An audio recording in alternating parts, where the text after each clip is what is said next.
প্রিয় দর্শক মণ্ডলী, আপনাদেরকে অসংখ্য ধন্যবাদ। তো রাতে সময় করে সবাই এসেছেন আমাদের অনুষ্ঠানটিতে পার্টিসিপেশন করার জন্য। তো আমি হচ্ছি বাংলাদেশ জার্মান ল্যাঙ্গুয়েজ ইনস্টিটিউট এবং লার্ন জার্মান উইথ সোহেলের অর্গানাইজেশনের মডারেটর।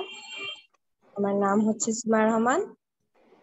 তো আজকে মূলত আমরা জানতে পারবো বাংলাদেশ থেকে জার্মানি পর্যন্ত পৌঁছতে যেই সব ওয়েবসাইট ডকুমেন্ট যা যা লাগে সবকিছুই একটা সামারি করে জানা হবে। তো আপনারা যারা উচ্চশিক্ষার জন্য জার্মানি যেতে চান তাদের জন্য আজকের এই আলোচনা সভা আয়োজন করা হয়েছে। আপনারা কাইন্ডলি সবাই মিউট করবেন এবং আমাদের কোয়েশ্চেন পর্ব থাকবে লাস্টে। তো তখন আপনারা হ্যান্ড রাইজ করে যে কোনো প্রশ্ন করতে পারবেন, ঠিক আছে? তো আমাদের আজকের আলোচনার বিষয়বস্তু হচ্ছে উচ্চশিক্ষার লক্ষ্য যখন জার্মানি। আমাদের আজকের এই কন্টেন্টটি তাদের জন্য যারা ভবিষ্যতে জার্মানিতে উচ্চশিক্ষা নেবার জন্য মনস্থির করেছেন। আজকে আমরা মূলত খুব সহজ এবং গুরুত্বপূর্ণ বিষয় সম্পর্কে জানব। আমাদের এই আলোচনা সভা অনুষ্ঠানে আমাদের মাঝে ইতিমধ্যে এসে উপস্থিত হয়েছেন আজকের অনুষ্ঠানের প্রধান অতিথি, বাংলাদেশ জার্মান ল্যাঙ্গুয়েজ ইনস্টিটিউট এর প্রতিষ্ঠাতা এবং আমাদের সকলের প্রিয় শিক্ষক মোহাম্মদ সোহেল আহমেদ স্যার। স্যারকে অসংখ্য ধন্যবাদ আমাদের সাথে আজকে থাকার জন্য।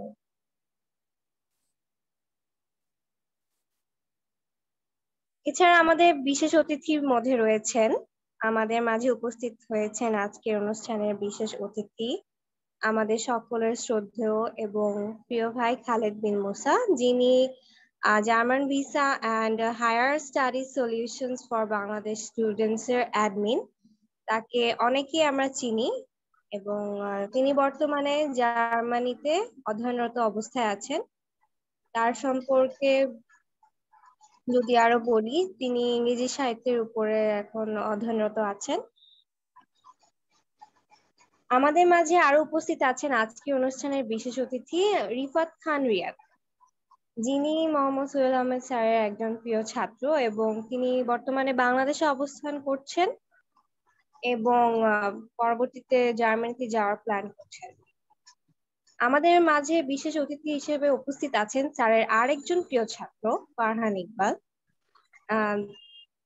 যারা ইতিমধ্যে স্টুডেন্ট ভিসার জন্য অ্যাপয়েন্টমেন্ট নিয়ে ফেলেছে এবং ভিসা ইন্টারভিউর জন্য অপেক্ষা করছে।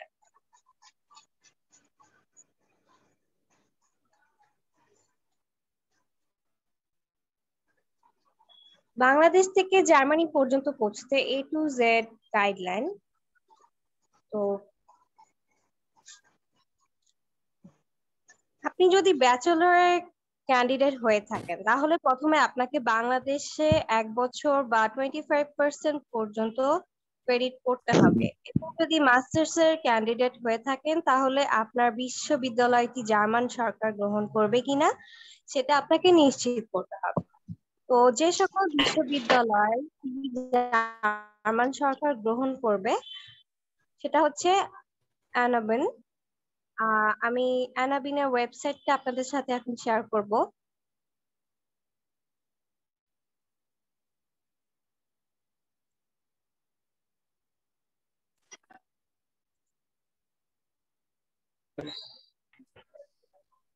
আমাকে কি ক্লিয়ার শোনা যাচ্ছে? জি জি শোনা যাচ্ছে। আচ্ছা, ধন্যবাদ। এটা হচ্ছে অ্যানাবিনের একটা ওয়েবসাইট যেখান থেকে আপনি সহজেই জানতে পারবেন আপনি যে বিশ্ববিদ্যালয়টিতে পড়ছেন বা চিন্তা করছেন ইন্টারের পরে ভর্তি হবেন কোনো প্রাইভেট ইউনিভার্সিটিতে, সেক্ষেত্রে আপনার দ্বিধাদ্বন্দ্ব থেকে যেতে পারে যে আপনি H+ ভার্সিটি কিনা সেটা নিয়ে। তো সেই ক্ষেত্রে আমরা ইনস্টিটিউশনে যাব এই ওয়েবসাইটে এসে, এর পরে এখানে জুখেন মিন্স সার্চ, এখানে সার্চে যাব আমরা। এটা আমাকে জার্মান ভাষায় দেখাচ্ছে। এখানে আসার পর আমি এখানে ওয়েপন কান্ট্রি সিলেক্টর নামে একটা অপশন আছে, এখানে আমি অলরেডি বাংলাদেশ দিয়ে রেখেছি। তো এরকম আপনারা ওয়েবসাইটে নতুন গেলে আপনাদের সিলেকশন করা থাকবে না, সেক্ষেত্রে আপনাদেরকে সিলেক্ট করে তারপরে বাংলাদেশি ইউনিভার্সিটি গুলো দেখতে হবে। তারপর এখানে কনফার্ম কান্ট্রি সিলেকশন দিয়ে দিতে হবে। তো এখানে আমাদের প্রায় অনেকগুলা প্রাইভেট ইউনিভার্সিটি H+ দেওয়া আছে, যেমন Ahsanullah university of science and technology, এটা H+। এর মানে হচ্ছে আপনি এই ইউনিভার্সিটি থেকে আপনার অনার্স ডিগ্রি শেষ করার পরে নিশ্চিন্তে আপনি জার্মানির যে কোনো ইউনিভার্সিটিতে এনরোলমেন্ট হতে পারবেন। তো এরকম আরো আছে কিছু কিছু ভার্সিটির পাশে আপনারা দেখতে পাবেন H+- দুটো, সেগুলোতে আসলে 50-50 চান্স থাকে যে আপনি অনুমোদন পাবেন কিনা না পাবেন। তো সেক্ষেত্রে আপনারা আগে এখানে ইউনিভার্সিটি গুলো চেক করে তারপরে ভর্তি হবেন।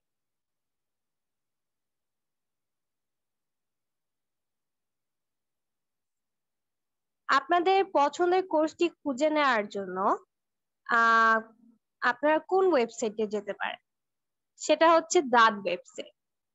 তো চলুন দেখে নেই কিভাবে দাদ ওয়েবসাইটটি সার্চ দিবেন। সেটা হচ্ছে www.dad.de। ঠিক আছে,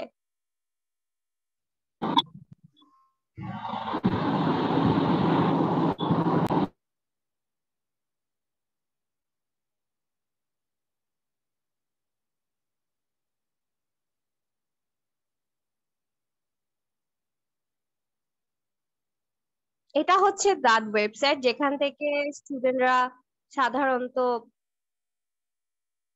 কিভাবে ইন্টারন্যাশনাল প্রোগ্রাম থেকে কিভাবে কোর্স খুঁজে নিবে নিজের সাবজেক্ট অনুযায়ী। সেজন্য আমাদেরকে ফার্স্টে এই হবে।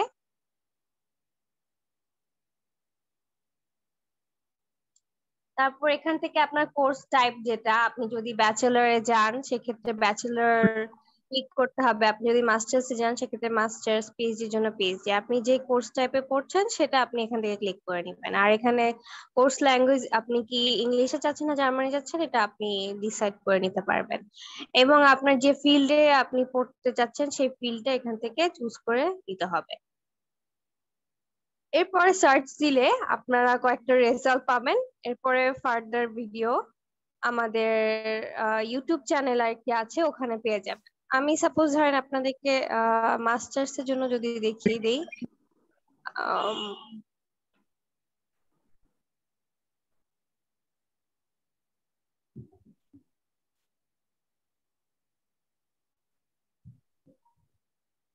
দেখুন এখানে, দেখুন এখানে 331টি রেজাল্ট এসেছে। মানে আমি ইঞ্জিনিয়ারিং এর উপর 331টি রেজাল্ট পাবো। তো এই ক্ষেত্রে কিছু সতর্কতা এবং ওয়াইজলি কোর্স চুজ করতে হবে এবং ইউনিভার্সিটি চুজ করতে হবে, কারণ আপনি যদি এমন কোনো ইউনিভার্সিটি চুজ করেন যেখানে প্রেশার অনেক বেশি সেক্ষেত্রে আপনি পার্ট টাইম জব করতে পারবেন না। তারপরে আপনি নো ফিস সিলেকশন করছেন কিনা, যেহেতু আমরা টিউশন ফি ফ্রিতে পাচ্ছি, একমাত্র জার্মানি ইউরোপের মধ্যে একটা কান্ট্রি যে নাকি যারা নাকি ফ্রিতে আমাদেরকে এডুকেশনটা নিশ্চিত করে। শুধু কন্ট্রিবিউশন ফি থাকে, সেটা ভার্সিটি টু ভার্সিটি ভ্যারি করে কন্ট্রিবিউশন ফিটা। তো এখানে আপনি আপনার টাইপ অফ ইনস্টিটিউট, সিটি, কোন সিটিতে আপনি পড়তে চাচ্ছেন, সিটি সিলেকশন করার আগে আপনাকে অবশ্যই ওই সিটি সম্পর্কে ভালো করে আইডিয়া থাকতে হবে যে জব কিরকম পাওয়া যায় ওখানে, এবং ওখানে উম খরচ কিরকম পড়ে, লাইফ স্টাইলটা কিরকম, ওখানকার বাঙালি কালচার বা কমিউনিটি কিরকম আছে কিনা। তো এইসব বিষয় মাথায় রেখে আপনি ফুলফিল করবেন। তো আমরা যদি মোড়ে যাই, এখানে দেখবেন আমাদের অনেক কিছু রিকোয়ারমেন্ট থাকে যে আপনি এই ইউনিভার্সিটিতে যেতে হলে কি রিকোয়ারমেন্টে যেতে পারবেন। আহ সাপোজ আমি এটাতে গেলাম, তো এখানে দেখা যাচ্ছে ওরা ওদের কি কি রিকোয়ারমেন্ট, আইএলটিএস ওরা 6 চেয়েছে। ঠিক আছে, তারপরে আহ কোথায় সাবমিট অ্যাপ্লিকেশন করতে হবে, ইউনি অ্যাসিস্টের মাধ্যমে করতে হবে। ইউনি অ্যাসিস্ট সম্পর্কে আমরা অনেকে জানি আবার অনেকে জানি না। ইউনি অ্যাসিস্ট হচ্ছে একটি থার্ড পার্টি পোর্টাল হিসেবে কাজ করছে। যারা ইউনিভার্সিটি এখানে থাকে, তো ইউনিভার্সিটির ওয়েবসাইটটি হচ্ছে ইউনিভার্সিটির ওয়েবসাইটটি হচ্ছে এইটি। তো এখানে আপনি সাইন ইন করে নিবেন ইমেল পাসওয়ার্ড দিয়ে। আমরা ইউনি অ্যাসিস্টের মাধ্যমে আর কি ভার্সিটি গুলোতে অ্যাপ্লাই করব, এবং ভার্সিটিতে কি কি রিকোয়ারমেন্ট চায় সেটা দেখে তারপরে আমাদেরকে অ্যাপ্লাই করব।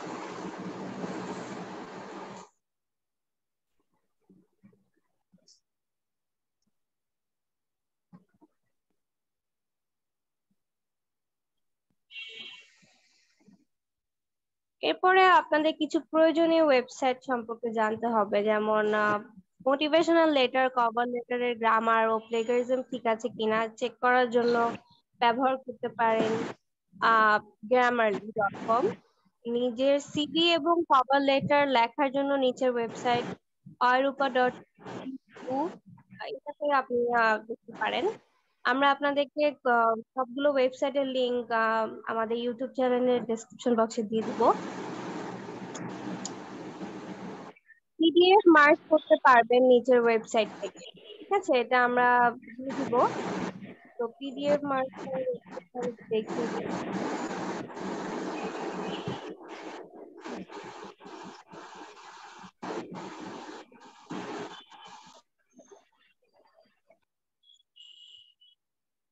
এটা হচ্ছে পিডিএফ মার্জ করে সাইজ ওদের বোথের সরি জার্মান এমবেসি রিকোয়ারমেন্ট অনুযায়ী যেই সাইজটা লাগে এবং ভার্সিটি রিকোয়ারমেন্ট অনুযায়ী যে সাইজ গুলো লাগে সেগুলো আপনারা এখান থেকে সাইজ করে নিতে পারবেন।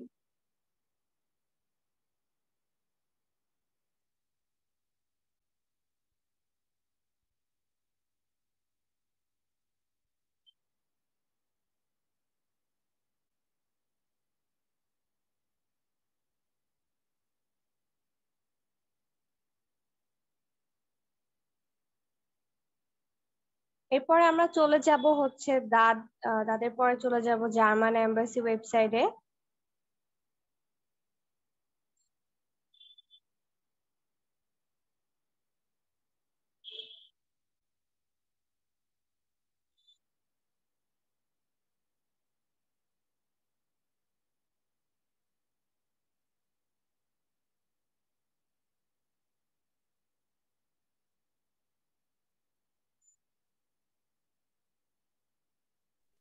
ঢাকা জার্মান এম্বাসি ওয়েবসাইটের অ্যাড্রেসটা হচ্ছে dhaka.diplo.de। এখানে এসে সার্ভিস দেখতে পারবেন মেক অ্যান অ্যাপয়েন্টমেন্ট একটা অপশন থাকে, আর একটা হচ্ছে visa and entry two Germany. তো আমাদের ভিসা অ্যান্ড এন্ট্রি টু জার্মানিতে স্টুডেন্টের একটা চেক লিস্ট থাকে, সেটা আমরা দেখব।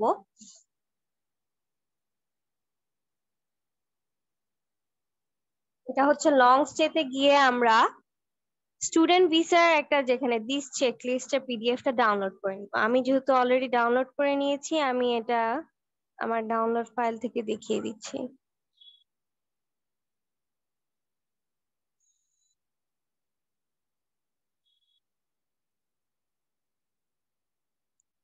এই যে ইনফরমেশন রিগার্ডিং স্টাডি ভিসা, এখানে আপনি অ্যাপ্লিকেশন কিভাবে করবেন, ফিস কত লাগবে, এবং প্রসেসিং টাইম 6 উইক দেওয়া আছে, কিন্তু আসলে 6 উইকস এর বেশি এখন সময় লাগে ডিউ টু কোভিড-19 এর জন্য এটা হয়েছে।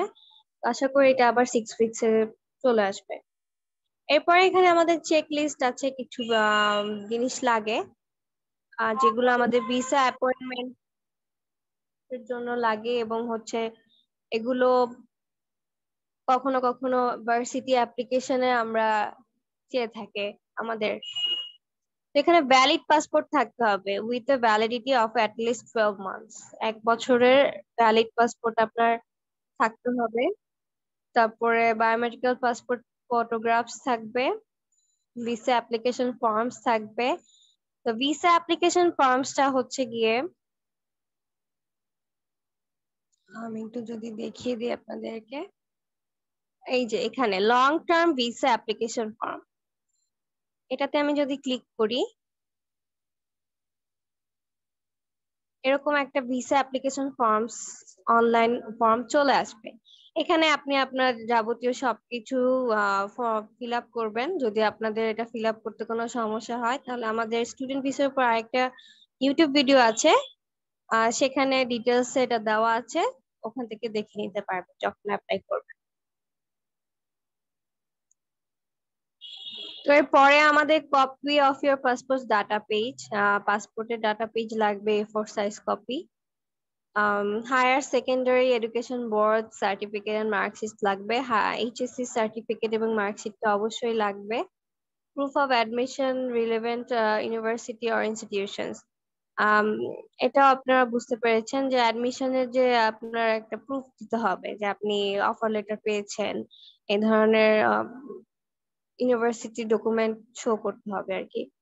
তো অনেক সময় আইএলটিএস চায়, টোফেল চায়। তো এখন জার্মানি ফেস করতে গেলে আপনার ন্যূনতম IELTS 6 থাকতে হবে। তো আপনারা যারা ইউনিভার্সিটিতে অলরেডি আছেন ফার্স্ট ইয়ার সেকেন্ড ইয়ার, আপনাদেরকে আমার পরামর্শ থাকবে এখন থেকে আইএলটিএস এর প্রিপারেশন নিতে থাকেন। তাহলে অনার্স শেষ হওয়ার সাথে সাথে আইএলটিএস টা দিয়ে ফেলতে পারবেন, এবং আইএলটিএস এর সার্টিফিকেট, অনার্স এর সার্টিফিকেট থাকলে তখন সহজেই মাস্টার্স এর জন্য অ্যাপ্লাই করতে পারবেন এবং আপনার সময়টা বেঁচে যাবে। তো এখানে আপনাদের আপনি যদি ফিনান্সিয়ালি আপনাকে প্রুফ করতে হবে, তো তিন ভাবে আর কি যাওয়া যায় জার্মানিতে স্টুডেন্ট ভিসায়। সেটা হচ্ছে স্কলারশিপ। আপনি যদি কোনো দাদের একমাত্র দাদ স্কলারশিপের মাধ্যমে যদি আপনি স্কলারশিপ নিতে পারেন, সেক্ষেত্রে স্কলারশিপের ডকুমেন্ট থাকতে হবে। আপনি যদি স্পন্সরশিপ পান, সে আপনাকে স্টুডেন্ট ভিসায় ওরা নিবে। তো সেক্ষেত্রে স্পন্সরশিপের একটা ক্রাইটেরিয়া থাকে, তাকে অবশ্যই এক্সট্রা ইনকাম করতে হয় এবং তাকে জার্মানি সিটিজেনশিপও হতে হয়। আর আপনার যদি এই দুটার কোনোটাই না থাকে, আপনার জন্য আরেকটা অপশন তারা রেখেছে, সেটা হচ্ছে ব্লকড অ্যাকাউন্ট। ব্লকড অ্যাকাউন্টে মিনিমাম 10,332 ইউরো, যেটা বাংলাদেশের টাকায় প্রায় 10 লক্ষ বেশি। The mark that the account holder can dispose of monthly amount of 861 euro, এবং আপনাকে তারা মান্থলি ভাবে 861 ইউরো করে তারা আবার ব্যাক করবে যখন আপনি জার্মানি চলে যাবেন। তো মেডিকেল ইন্স্যুরেন্স লাগবে, motivation letter stating why you are interested to study this program. আপনার একটা মোটিভেশন লেটার লাগবে। আমি একটু আগে আপনাদেরকে দেখিয়েছিলাম মোটিভেশন লেটার আপনি যখন লিখবেন তখন গ্রামাটিক্যাল কোনো ভুল গেলে সেটা কিভাবে আপনি ঠিক করবেন, তা হচ্ছে grammarly.com এ গিয়ে। আর একটা কারিকুলাম ভিটা লাগবে। এই ডকুমেন্ট গুলো থাকতে হবে। এরপরে আপনার আসা যাক অ্যাপয়েন্টমেন্ট কিভাবে নেবেন। তো আমরা ফার্স্টে দেখেছিলাম সার্ভিসে এখানে মেক অ্যান অ্যাপয়েন্টমেন্ট। তো মেক অ্যান অ্যাপয়েন্টমেন্টে গিয়ে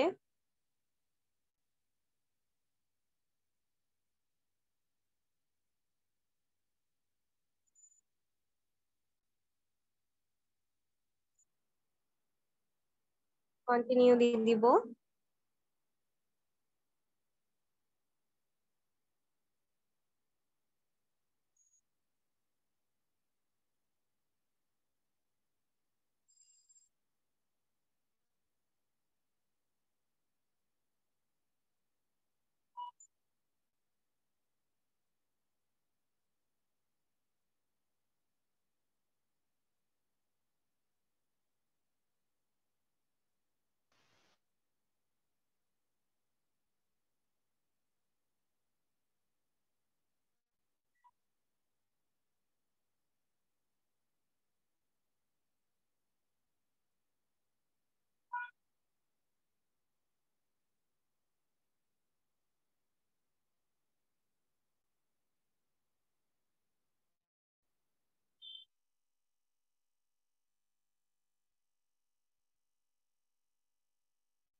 একটু আমার ইন্টারনেটের জন্য লেট হচ্ছে।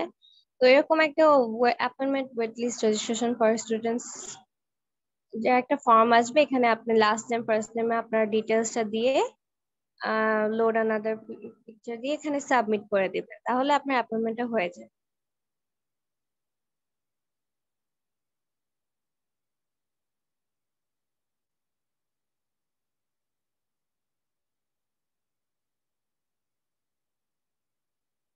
এরপরে আসি, ব্লক অ্যাকাউন্ট করার জন্য কিছু ব্যাংক আছে। আপনার অ্যাপয়েন্টমেন্ট নিয়ে ফেলার পর আপনি ব্লক অ্যাকাউন্টটা করে ফেলবেন। এটা আপনি কোরাকল বা ফিনটিপা থেকে করে নিতে পারবেন। আর এইসব ওয়েবসাইট আমাদের ইউটিউব চ্যানেলের ডেসক্রিপশন বক্সে আমরা দিয়ে দিব। এরপর হচ্ছে বাংলাদেশে ব্লক করার জন্য রয়েছে বেশ কিছু ব্যাংক, তার মধ্যে সোনালী ব্যাংক, ইস্টার্ন ব্যাংক। এখানে ওয়েবসাইট গুলো দিয়ে দেওয়া হয়েছে। তো সোনালী ব্যাংক এবং ইস্টার্ন ব্যাংকে আপনারা অ্যাকাউন্ট খুলে নিবেন মানি ট্রান্সফার করার জন্য। ভিসা অ্যাপয়েন্টমেন্ট এটা আমি অলরেডি করে ফেলেছি, ঢাকা.ডিপো. কাঙ্ক্ষিত লক্ষ্যে পৌঁছানোর জন্য বিমানের টিকিট, সেটা হচ্ছে টার্কিশ এয়ারলাইন্স বা কাতার এয়ারওয়েজ। তো এই দুইটা ওয়েতে আপনারা আপনাদের টিকিট বুক করে ফেলতে পারবেন যখন সবকিছু ভিসা টিসা কমপ্লিট হয়ে যাবে, এটা লাস্ট।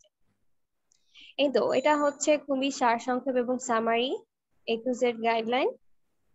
এরপর আমরা চলে যাব কোয়েশ্চেন টাইমে।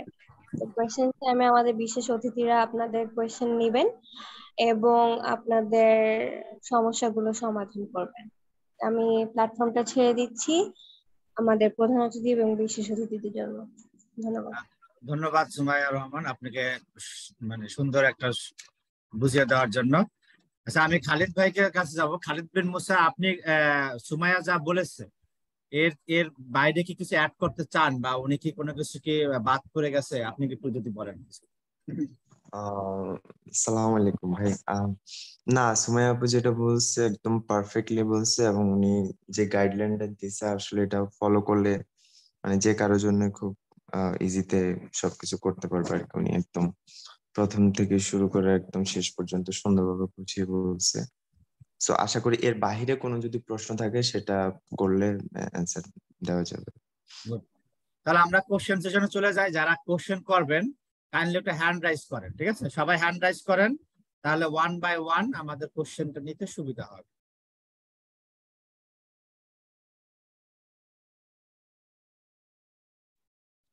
জি, তাহিয়া তাবাসসুম, আপনি কোশ্চেনটি করুন প্লিজ। আসসালামু আলাইকুম। আমার প্রশ্নটা হচ্ছে, যেমন আমি 2023-তে হচ্ছে আমি একটা উইন্টার সেশনের জন্য আমি হয়তো অ্যাপ্লাই করবো যদি সবকিছু ঠিকঠাক থাকে। তো আমার প্রশ্নটা হচ্ছে যে আমি এমন একটা ইউনিভার্সিটিতে অ্যাপ্লাই করবো যেটা টিউশন ফি হচ্ছে ফ্রি। ওকে, কারণ কি বলে অনেক ইউনিভার্সিটিতে তো কি বলে অল্প কিছু ইউরোতে বা কি বলে আপনি অ্যাপ্লাই করা যায়। তো আমি অ্যাপ্লাই করবো হচ্ছে যেখানে একটা ফ্রি আছে। তো আমার প্রশ্নটা হচ্ছে, তো সেক্ষেত্রে আমার কি বলে ওই ব্লক অ্যাকাউন্ট করতে হবে? জি, আপনার ব্লক অ্যাকাউন্ট করতে হবে। আর টিউশন ফি নাই, ওটা সেমিস্টার ফি বলে ম্যাক্সিমাম ইউনিভার্সিটি। আর কিছু প্রাইভেট জি জি। ইউনিভার্সিটি, কিছু সরকারি ইউনিভার্সিটিও আছে যেগুলো আমি জানি। ঠিক আছে, আপনাকে ব্লক অ্যাকাউন্ট করতেই হবে। খালেদ ভাই কি বলেন আপনি? হ্যাঁ, স্টুডেন্টদের জন্য স্কলারশিপ যদি না পায় কেউ, সেক্ষেত্রে তাকে অবশ্যই ব্লক করতে হবে। আর হ্যাঁ, যেটা আপনি বলছেন এটা টিউশন ফি না, এটা সেমিস্টার ফি। অ্যান্ড এই টাকাটা নেওয়ার পিছনে একটা রিজন আছে, সেটা হচ্ছে যে এই টাকাটার একটা বিশেষ অংশ হইতেছে আপনার বাস ভাড়া বা গাড়ি ভাড়া যেটা বলি, সেমিস্টার। ওইটার ক্ষেত্রে বিশেষ করে ইউজ করা হয় সেমিস্টার টিকেটের ক্ষেত্রে। তো আপনি 6 মাসে আর কোনো গাড়ির মানে কোনো ভাড়া বা কিছু দিতে হবে না আপনার যাতায়াতের ক্ষেত্রে। হ্যাঁ, তাই তাবাসসুম, ঠিক বুঝতে পেরেছেন আপনি তাহলে? জি জি। জি জি, আমি বুঝতে পেরেছি, থ্যাংক আচ্ছা, রিজভি রিজন, জি আপনি কোশ্চেন করুন। জি, থ্যাংক ইউ ভাই এই সেশনটা অ্যারেঞ্জ করার জন্য। আচ্ছা, আমার কোশ্চেন হচ্ছে যে আমি আগামী এই মার্চ মাসে ভিসার জন্য অ্যাপয়েন্টমেন্ট নিয়েছি। তো বর্তমান টাইম লাইন অনুযায়ী আগামী মার্চ এপ্রিলের আগে ভিসা কল পাবো না। তো ইন দ্য মিন টাইম আমি একটা ইউনিভার্সিটি অ্যাডমিশন লেটারও পাইছি, যেটাতে হচ্ছে আগামী উইন্টার 23-তে আমি অ্যাপ্লাই করতে পারবো, মানে অ্যাডমিশন নিতে পারবো। বাট আমার কোশ্চেন হচ্ছে, আমার যে রেগুলার পড়াশোনার টাইম সেটা হচ্ছে আমি 2015-তে MBA কমপ্লিট করি এবং তারপর থেকে প্রাইভেট সার্ভিসে আছি। এখন আগামীতে যদি আমি ভিসা ফেস করতে যাই, এত লং গ্যাপ প্লাস এই যে কি ধরনের চ্যালেঞ্জ ফেস করতে পারি, বা আমার আসলে কি ধরনের কি করলে আমি ভালোভাবে ভিসা ইন্টারভিউটা পার করতে পারবো, এই বিষয়ে যদি কোনো অ্যাডভাইস দিতেন। এর বাইরে আমি হচ্ছে আপনার ডাডের অ্যাপ্লিকেশন, ডাডের স্কলারশিপেও অ্যাপ্লাই করার চেষ্টা করতেছি। তো কোনো ধরনের ডাডের ফর্ম যেটা, সেটা ফিল আপ করার কোনো অ্যাডভাইস বা সেটা ফিল আপ করার কোনো ভালো ভিডিও যদি থাকে টিউটোরিয়াল, সেটা যদি আমাদের সাথে শেয়ার করেন খুব হেল্প হয়। না, ধন্যবাদ, Thank আপনি কোশ্চেন করেছেন। আপনার স্টাডি গ্যাপে আমার জানা মতে কোনো প্রবলেম হবে না, আপনি যদি প্রপারলি মেনটেন করতে পারেন, ঠিক আছে, যে আমি এই কাজগুলি করেছি এবং এই জন্য যাচ্ছি। এম্বাসি আপনাকে দেখবে যে আপনি ওখানে গিয়ে রিটার্ন করবেন কি করবেন না, এটা এম্বাসিটা দেখে। যে আপনি, অনেকে আছে না যে আমি চলে যাচ্ছি আর আসার কোনো ই নাই, এরকম যদি কোনো এম্বাসি দেখে তাহলে আপনি ভিসা পাবেন না।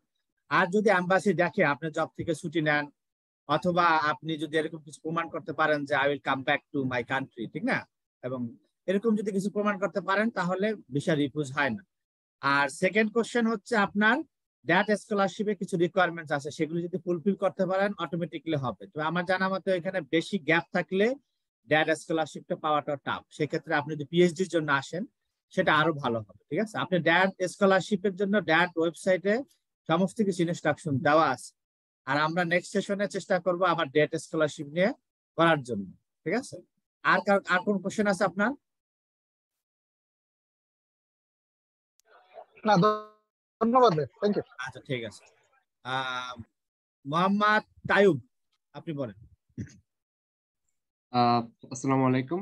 প্রথমত আমি ধন্যবাদ জানাচ্ছি সেশনটি আয়োজন করার জন্য। এবং আমি ইসমাইল স্যারের একজন স্টুডেন্ট, আজকে থেকে ক্লাসে জয়েন দিয়েছি। তো আসলে আমার একটু জার্মানি আগে থেকে ইন্টারেস্ট ছিল কলেজ থেকেই। তো আগে থেকে অনেক কিছু কাটাকাটি করেছিলাম, কিন্তু এখন একটু সমস্যা হচ্ছে, সেটা হচ্ছে এম্বাসি নিয়ে যে সমস্যাটা হচ্ছে আসলে সেটা নিয়েই। তো আমার কথা হচ্ছে আমি 6টা ইউনিভার্সিটি আমি আগে থেকে লিস্ট করে রেখেছি। আমি হচ্ছে টেক্সটাইল ইঞ্জিনিয়ারিং ব্যাকগ্রাউন্ডে। তো আমি হচ্ছে ওই ইউনিভার্সিটি যেগুলোতে আমি আসলে অ্যাপ্লাই করব সেগুলো আগে থেকে ডেফার অ্যাকসেপ্ট করবে কিনা সেটা আমি কিভাবে বুঝবো, যেহেতু ওই যে একটা অ্যাপয়েন্টমেন্ট নিয়ে একটা ঝামেলা আছে, যাতে আমি সেই সমস্যাটা কাটিয়ে উঠতে পারি। আর আরেকটা বিষয় হচ্ছে আমি কোনোভাবে যদি অ্যাপয়েন্টমেন্ট নিয়ে এলাম, আমি যা বুঝলাম এখন থেকে 1 বছর আগে অ্যাপয়েন্টমেন্ট নিয়ে নিতে হয়, দেন আমি হয়তো এটার জন্য ডক সাবমিশন মেলটা পাবো। এখন বিষয় হচ্ছে আমি যদি কোনোভাবেই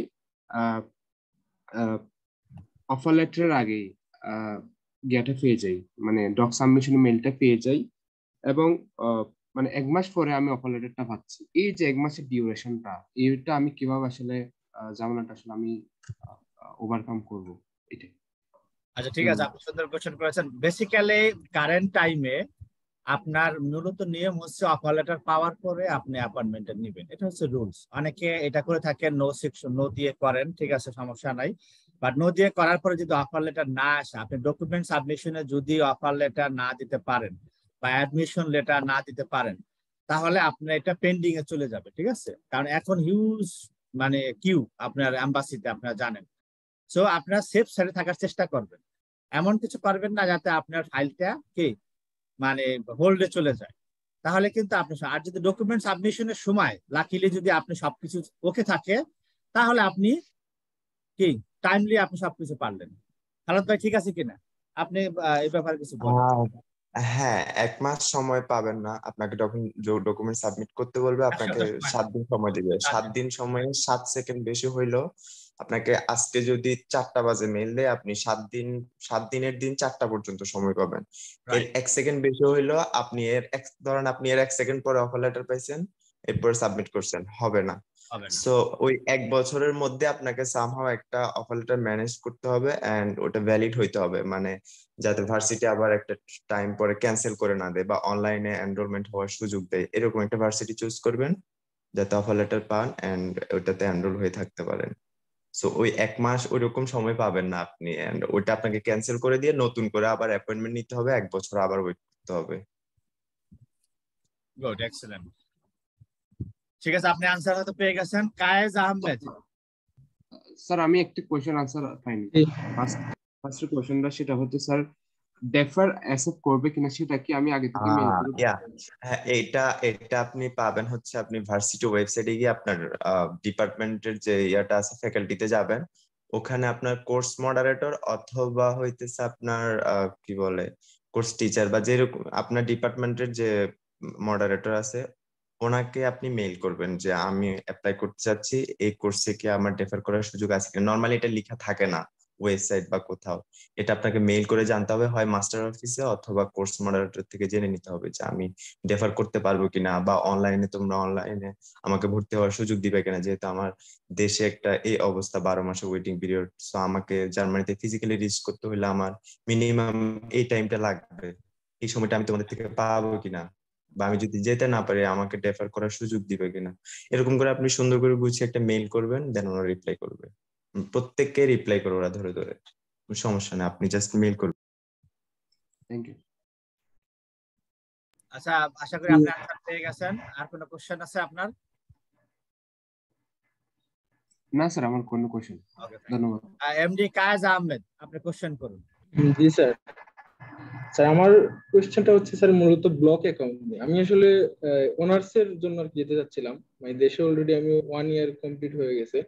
এখন ব্লক অ্যাকাউন্টটা কি মানে কোনো ব্যাংক থেকে মানে লোন নিয়ে কোনো হেল্প পাওয়া যাবে কিনা, অথবা মানে ব্লক অ্যাকাউন্ট ছাড়া মানে স্কলারশিপ পেয়ে যাওয়ার কোনো ওয়ে আছে কিনা, বা যদি পাওয়া যায় কিভাবে আর কি, এই জিনিসটা জানতে চাইছি। না, অবশ্যই সেটা আছে। আপনি তো স্কলারশিপে ট্রাই করলে ড্যাডে যাবেন, ড্যাড স্কলার, অনেক ধরনের স্কলারশিপ আছে।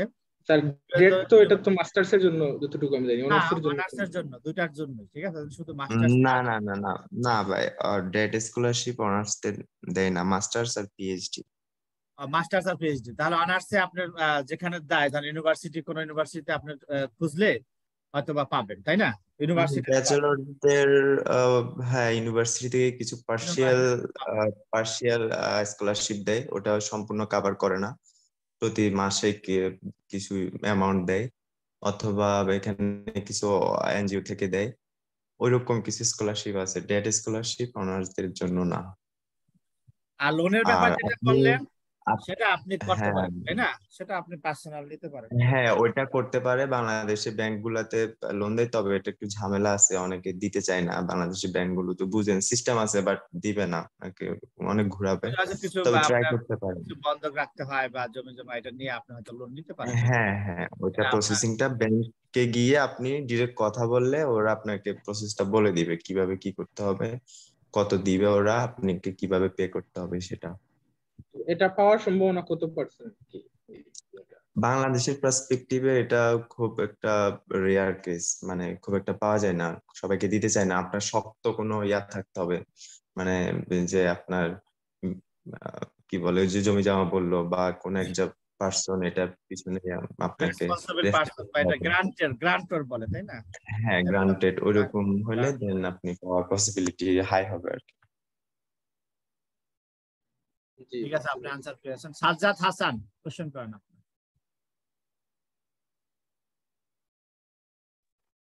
সাজ্জাদ হাসান।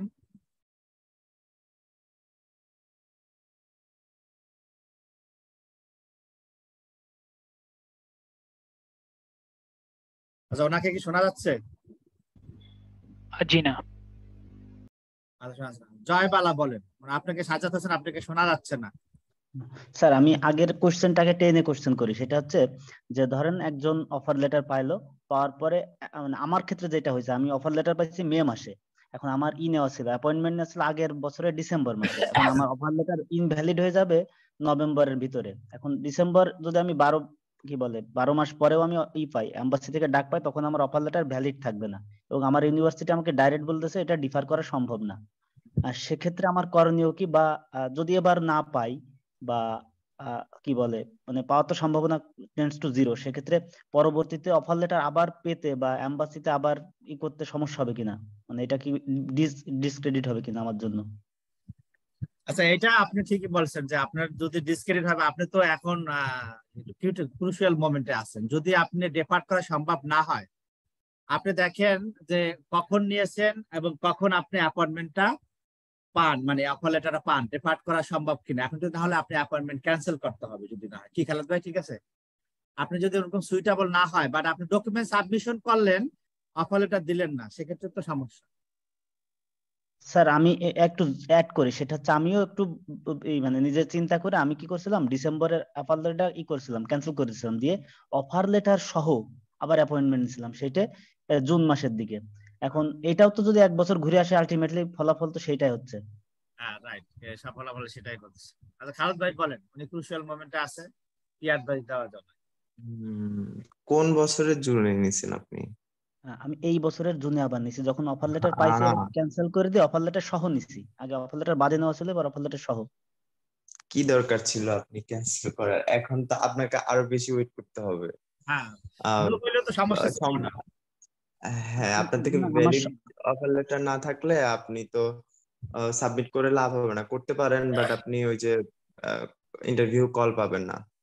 তো আপনাকে সেক্ষেত্রে আপনি জুনে নিচ্ছেন ধরেন, তো আপনার জুনের আগে মে বা এপ্রিল মার্চ মাসে যারা অ্যাপ্লিকেন্ট আছে তারা যখন ডক সাবমিশনের মেইল পাবে, তখন আপনি গ্রুপের মাধ্যমে জেনে নিবেন যে ওরা পাচ্ছে, তার মানে এরপরে আপনি পাবেন। ওই সময়টাতে আপনার হাতে যাতে অফার লেটার থাকে একটা, সেই ব্যবস্থাটা করবেন। সেটা আপনি আপনার যে ভার্সিটি থেকে পাইছেন, ওরা যদি না মানে, কোনোভাবে মানতে না চায়, আপনি অন্য অপশন খুঁজবেন অন্য কোনো ভার্সিটিতে। মানে আপনার হাতে একটা ভ্যালিড অফার লেটার আপনাকে লাগবে, কারণ এটা দিয়ে আপনি এমবাসি ফেস করতে হবে। আচ্ছা আর একটা অ্যাডভাইস দেওয়া জানার জন্য, আপনি এখন অ্যাপয়েন্টমেন্ট ক্যান্সেল করে এই ইউনিভার্সিটিতে আবার নেক্সট ইয়ার উইন্টারের জন্য নেন। আপনি নিবেন হচ্ছেন কবে, ধরেন আপনার জুলাইয়ের দিকে আপনি অ্যাপয়েন্টমেন্টটা নিবেন, তাহলে আপনি নেক্সট ইয়ার জুনে বা মেতে আপনাকে ডাকবে। তখন কিন্তু আপনার হাতে উইন্টার, নেক্সট ইয়ারে যদি উইন্টারের অফার লেটার থাকে, উইন্টার অফার লেটার কখন দেয়? মোটামুটি জুলাই আগস্টের দিকে দিয়ে দেয়, তাই না? জুলাই আবার আগস্টের দিকে আপনি অ্যাপয়েন্টমেন্ট আবার নিবেন। এই বছরে জুলাইতে নিলে আপনি নেক্সট ইয়ারে এই ইউনিভার্সিটি আবার নেক্সট ইয়ারে যখন আবার আপনাকে অফার লেটার দিবে, তখন আপনি ইজিলি দাঁড়াইতে পারবেন। ঠিক আছে, ঠিক আছে। স্যার আরেকটা কোশ্চেন ছিল। আমার পরামর্শ ক্যান্সেল করেন না। জার্মান এমবাসি অ্যাপয়েন্টমেন্ট পাওয়া যায় টাফ, 12 মাসে পাওয়া যায় না এখন। উনি তো কারণ নেক্সট ইয়ারে যদি মের ভিতরে অফার লেটার ম্যানেজ করতে না পারে এই ইউনিভার্সিটি ছাড়া, তো তখন মে হাতে মাসে কলম করছি না। যদি অন্য ইউনিভার্সিটি পারে তাহলে ঠিক আছে, আর যদি এই ইউনিভার্সিটি নেক্সট ইয়ারে তো উইন্টারে আবার বলবে যে পাঠ করা যেহেতু সম্ভব না, ঠিক আছে তাহলে আমি নেক্সট ইয়ার উইন্টার আবার অ্যাপ্লাই করব, আবার আমি চান্স পাই, তাই না? ওটা চান্স দিবে। মে মাসে পাবে না, বাট মে মাসের মধ্যে ও ডক সাবমিশন মেলও পাবে না। কারণ এখন যারা জুনে, গত 2021 সালে জুনে যারা নিছে, তারাও ডকুমেন্ট সাবমিশনের মেল পায়নি, এখন আগস্ট চলে আসছে।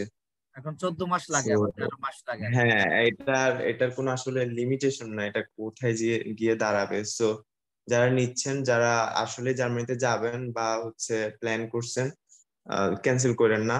আপনারা সামারও ট্রাই করেন একটা অফার লেটার হাতে রাখার, উইন্টারও ট্রাই করবেন একটা ভ্যালিড অফার লেটার হাতে রাখার, যখন আসে যাতে আপনি ওটা দিয়ে সাবমিট করতে পারেন কোনোভাবে। আপনি বাকিটা লাগ, যদি ওই সময়ের মতো আপনি অফার লেটার পেয়ে exactly। যান, আপনি অ্যাপ্লাই করলেন।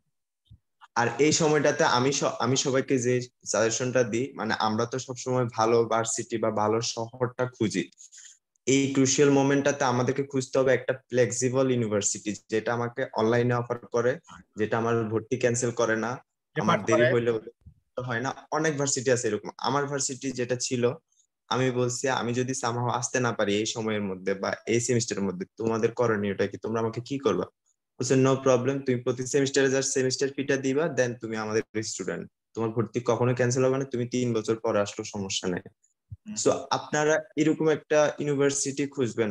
হ্যাঁ, সব ভার্সিটি একই না, কিছু কিছু আছে আপনাকে বলবে তুমি আগস্টের 20 তারিখের মধ্যে আসো, নাহলে তুমি ক্যান্সেল। সো এরকম ফ্লেক্সিবল ভার্সিটি খুঁজবেন, সেটা একটু র্যাঙ্কিং এ দূরে হোক, সমস্যা না, আপনি এখানে এসে 10টা ভার্সিটি চেঞ্জ করতে পারবেন, কিন্তু আপনাকে তো আসতে হবে আগে। তো আসার জন্য একটা ফ্লেক্সিবল ইউনিভার্সিটি খুঁজবেন।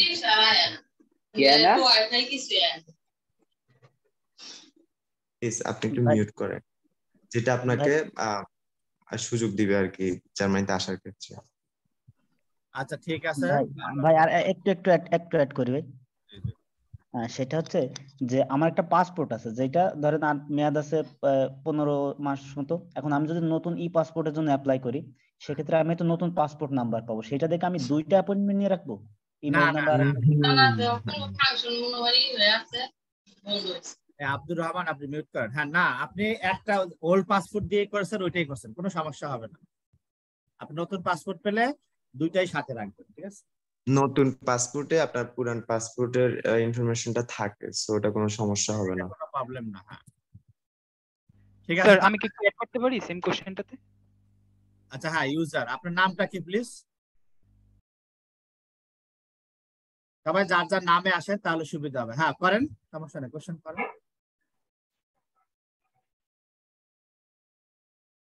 হ্যালো হ্যালো হ্যালো, উনি সম্ভবত মিউট হয়ে গেছে, ওনাকে আনমিউট করে কথা বলতেন। আচ্ছা দেবপ্রিয় বলেন, দেবপ্রিয় আপনি বলেন আপনার কোশ্চেন, আমি সিরিয়ালে আসতেছি। হ্যাঁ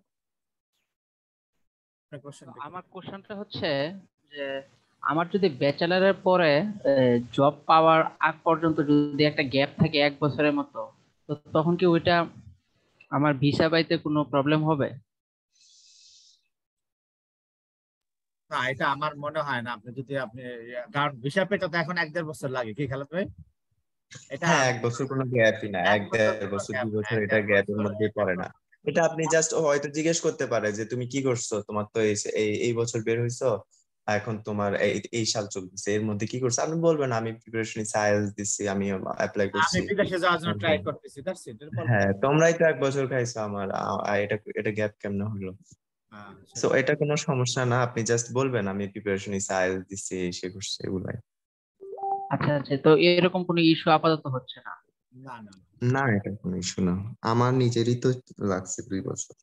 আচ্ছা এমডি সেলিম রেজা জনি। আসসালামু আলাইকুম। জি আমার কোশ্চেন ছিল যে কারো যদি এরকম সুযোগ থাকে যে যেমন আমি আপনার অ্যাপয়েন্টমেন্ট ডেটের জন্য অ্যাপ্লাই করেছি এমবাসিতে গত মে মাসে, তো এখন শুনতেছি যে অবস্থা যে 20 মাসে 22 মাসে বা 25 মাসেও অ্যাপয়েন্টমেন্ট পাবো কিনা কোনো এরকম ইয়ে নাই, পসিবিলিটি নাই। তো আমি অন্য কোনো কান্ট্রিতে যদি এরকম হয় যে আমি পার্মানেন্ট রেসিডেন্সিপ আছে আমার অন্য কোনো কান্ট্রিতে, তো ওই ক্ষেত্রে আমি অন্য কোনো কান্ট্রি থেকে কি অ্যাপয়েন্টমেন্টের জন্য অ্যাপ্লাই করতে পারবো কিনা জার্মানি? আপনি কি এখন দেশে আছেন নাকি বাইরে আছেন? জি আমি দেশে আছি। যেমন আমি ইন্দোনেশিয়া থেকে আপনার আমার ওইখানে স্কলারশিপে পিএইচডি করতেছিলাম, তো এখন আমি ওইখান থেকে আর কি আমি অ্যাপ্লাই করতে পারবো কিনা ভিসার জন্য? না যদি ওই দেশের নাগরিক হন তাহলে ওখান থেকে পারতে পারেন। আর যদি মনে করেন আপনি পড়াশোনার জন্য গিয়েছেন, ঠিক আছে, লং টাইম থাকলে সেটা করা যায়। আমি দেখেছি সেটা, যেমন আমার একজন ফ্রেন্ড জার্মানি থেকে আমেরিকা গিয়েছে, ঠিক আছে, সেটা আপনি করতে পারেন, আমি দেখেছি। বা তারপর আপনি দেখে নিন। খালেদ ভাই এই বিষয়ে কিছু জানেন? হ্যাঁ আপনি যে ওটা বলছেন ওটাই, যদি পড়ালেখার জন্য যান শুধু, তাহলে আপনাকে সবাই বাংলাদেশিদের মতো বাকিটা করতে হবে, বাংলাদেশে অ্যাপয়েন্টমেন্ট নিয়ে বাংলাদেশে এসে করতে হবে। আর যদি আপনি ওই দেশে লং টার্ম ভিসা পান বা নাগরিক হয়ে যান, তাহলে ওখান থেকে করতে পারবেন। মানে ওই দেশে পাসপোর্ট দিয়ে করতে হলে ওই দেশে পাসপোর্ট লাগবে। মূল কথা হচ্ছে এটা, আপনার থেকে তো এখন বাংলাদেশের পাসপোর্ট, সো আপনাকে বাংলাদেশ এম্বাসি হয়ে যাইতে হবে। হ্যাঁ পাসপোর্ট যদি বাংলাদেশি হয় তাহলে আপনি বাংলাদেশে এসেই যেতে হবে, ঠিক আছে? Thank you. Rizvi Rezwan. Thank you. আরেকটা কোশ্চেন মাথায় চলে আসলো, সেটা হচ্ছে ব্লক অ্যাকাউন্ট সম্পর্কিত। যদি আমি মানে আমরা যারা ভিসা ইন্টারভিউ কল পাবো, ধরেন আমি যদি মে মাসে ভিসা ইন্টারভিউ কল পাই, তারপর সময়ের মধ্যে আমাকে ব্লক অ্যাকাউন্টটা প্রিপেয়ার করা দরকার, কারণ ব্লক অ্যাকাউন্ট প্রিপেয়ার করতে তো একটা কিছু সময় লাগে, যদি একটু বলতেন। আপনাকে 1 সপ্তাহ সময় দেবে ডকুমেন্ট সাবমিশনের জন্য, বাট আপনি গ্রুপে, আমাদের যে খালেদের গ্রুপ আছে একটা জার্মান ভিসা, ওই গ্রুপে খেয়াল করবেন যে কখন আপনার কাছাকাছি ডাক আসতেছে। এটা আমি সবাইকে সাজেস্ট করি। যদি দেখেন আপনার মে মাসে ডকুমেন্ট সাবমিশন, হয়তো পরের ডকুমেন্ট বা তার আগের ডকুমেন্ট আপনি হয়তো বা পেয়ে যাবেন, আপনি তখন আপনি ব্লক অ্যাকাউন্ট করে ফেলবেন। আর 1 সপ্তাহের ভিতরে আমি মনে করি রাশিং পিরিয়ড হয়ে যাবে। আপনি কাছাকাছি সময়, এখন তো আমাদের ফেসবুক অনেক গ্রুপ আছে, ট্রান্সপারেন্সি আছে, কখন কোন গ্রুপকে ডাকতেছে, কোন সময় অ্যাপয়েন্টমেন্টকে ডাকতেছে, ওইসব গ্রুপগুলিতে আপনারা থাকবেন এবং আপনারা কি একটু মনিটরিং করবেন। ঠিক আছে খালেদ ভাই?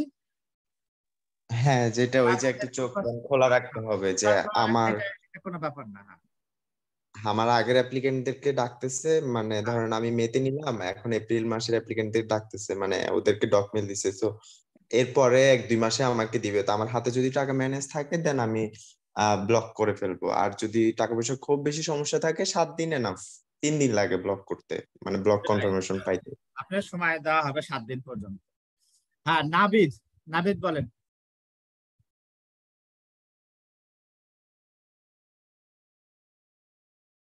নাবিদ নাই। আসসালামু আলাইকুম। হ্যাঁ বলেন। শুনতে পাচ্ছেন? জি জি শুনতে পাচ্ছেন। আমার হচ্ছে ফুফাতো ভাই হচ্ছে জার্মানিতে নাগরিক, সেই ক্ষেত্রে আমার ব্লক অ্যাকাউন্টটা কি স্পন্সর করে দিতে পারবে? সেটা সে চাইলে যদি পারে, সে ওরকম ক্যাপাবিলিটি থাকে, ঠিক আছে, হেলদি অ্যাকাউন্ট থাকে, ওখানে দেখবেন আপনি একটা ডকুমেন্ট সেকশনে দেওয়া আছে। সে যদি ওরকম ভাবে আপনাকে রেসপন্সিবিলিটি নেয়, এটা পাওয়া যাবে, তাই না ফরাদ ভাই? আমাদের এখানে দেখবেন হ্যাঁ আপনার হ্যাঁ হ্যাঁ, ডকুমেন্ট লিস্টে লেখা আছে অলরেডি। উনি করতে চাইলে পারবেন। পারবেন, সমস্যা নেই। তো সেক্ষেত্রে উনি আপনার তো আমার রিলেটিভ, অনেক ক্লোজ রিলেটিভ, তো উনি কোনো আমার হেল্প করতে পারবে? হ্যাঁ, যদি তার ইনকাম ওরকম ফ্রুটফুল থাকে, হেলদি ইনকাম থাকে, যে তারটা মিটিয়ে আপনি একটা কভার করতে পারবে, ঠিক আছে, তাহলে এটা সম্ভব। আপনার তার একটা ডকুমেন্ট সাবমিট সব করতে হবে, তার সে গভর্নমেন্টের ট্যাক্স দেয় কিনা, এতে তার অনেক হ্যাসেল পোহাইতে হবে। এখন সেই যদি সে হ্যাসেল পোহায়, সেটা কোনো ব্যাপার না, ঠিক আছে, আপনাকে এফিডেভিট করে দেখাইতে হবে। ভিসার ক্ষেত্রে কি আমার জন্য হেল্পফুল হবে?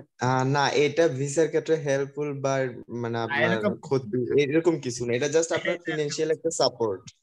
আপনি একটা রিকোয়ারমেন্ট, যে আপনি অনেকগুলি ডকুমেন্টস এর ভিতরে এই একটা ডকুমেন্টস বা একটা রিকোয়ারমেন্টস, ঠিক আছে, এটা আপনি থাকলো, আপনি সবাই থাকলো, অথচ আপনার অফার লেটার নাই, তাহলে তো হইলো না। মানে এটা হচ্ছে ওয়ান অফ দেম, একটা রিকোয়ারমেন্টস, ঠিক আছে, এটা হইলেই যে বিষয় হবে তাও না, ঠিক আছে, এটা এমন কোনো গুড। এক্ষেত্রে কি আমার ব্লক অ্যাকাউন্ট না করলে হবে? হ্যাঁ, ওইটা আমি বললাম যে 3টা অপশন দেওয়া আছে ওখানে, দেখেন আপনি এর মধ্যে যদি আপনারটা পরে, ঠিক আছে, তাহলে আপনি না হলেই হবে, সমস্যা নেই। আপনার বিষয় অ্যাকাউন্ট দরকার নেই, আপনার ব্লক অ্যাকাউন্ট ওই স্পন্সরের ভিতরে হয়ে যাবে, ঠিক আছে।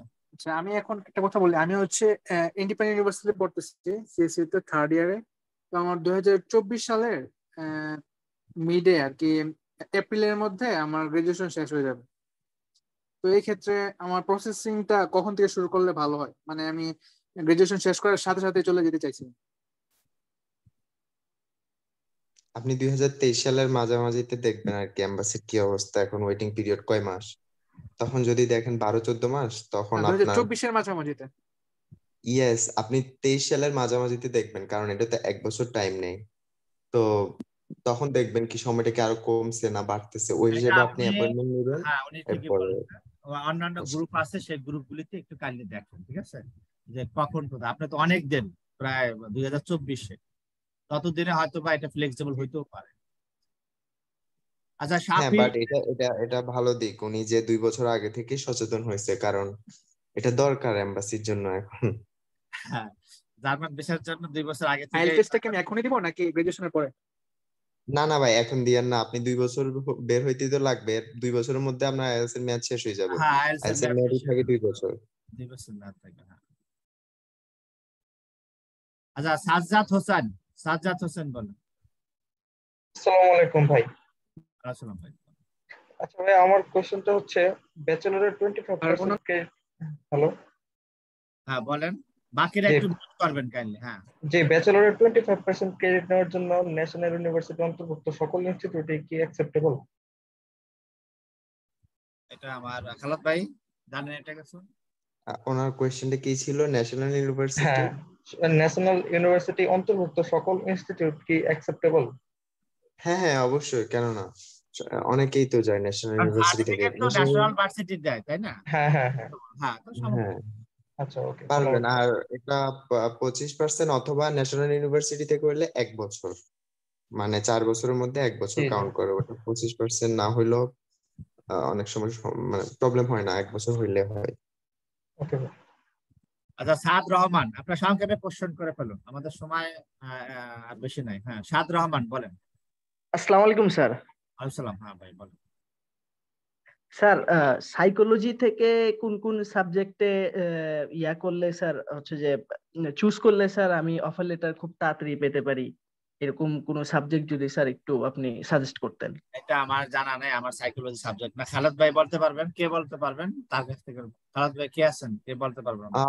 এটা সাইকোলজি বা যে কোনো সাবজেক্টের ক্ষেত্রে সুমাইয়া আপু যেটা দেখা দিল ডাট ডট ডে ইন্টারন্যাশনাল, ওখানে গিয়ে আপনি জাস্ট সার্চ অপশনে আপনার সাবজেক্টের নামটা লিখবেন, তখন দেখবেন আপনি কয়টাতে অ্যাপ্লাই করতে পারবেন বা ওদের রিকোয়ারমেন্টের সাথে ওখানে মিলতেছে। সাবজেক্ট, যেমন হ্যাঁ সুমাইয়া সাবজেক্ট। আপু যখন ইঞ্জিনিয়ারিং লিখছিল 341টা আসছে, আপনার অপশন আসছে, তার মানে 341টা ইউনিভার্সিটি বা 41টা প্রোগ্রাম অ্যাপ্লাই করতে পারবে। আপনি যখন সাইকোলজি লিখবেন আসবে 50-60টা, তখন আপনি দেখবেন আবার 50-60টাতে আপনি অ্যাপ্লাই করতে পারবেন না, দেখা যাবে কোনোটাতে IELTS 7, 8 বা জার্মান ল্যাঙ্গুয়েজ B1। তা আপনার রিকোয়ারমেন্ট অনুযায়ী, তাদের রিকোয়ারমেন্ট অনুযায়ী আপনার কিরকম যোগ্যতা আছে ওটা ম্যাচ করে দেন আপনি ওটাতে অ্যাপ্লাই করবেন। ঠিক আছে, thank you sir. Omar Faruk Bappi.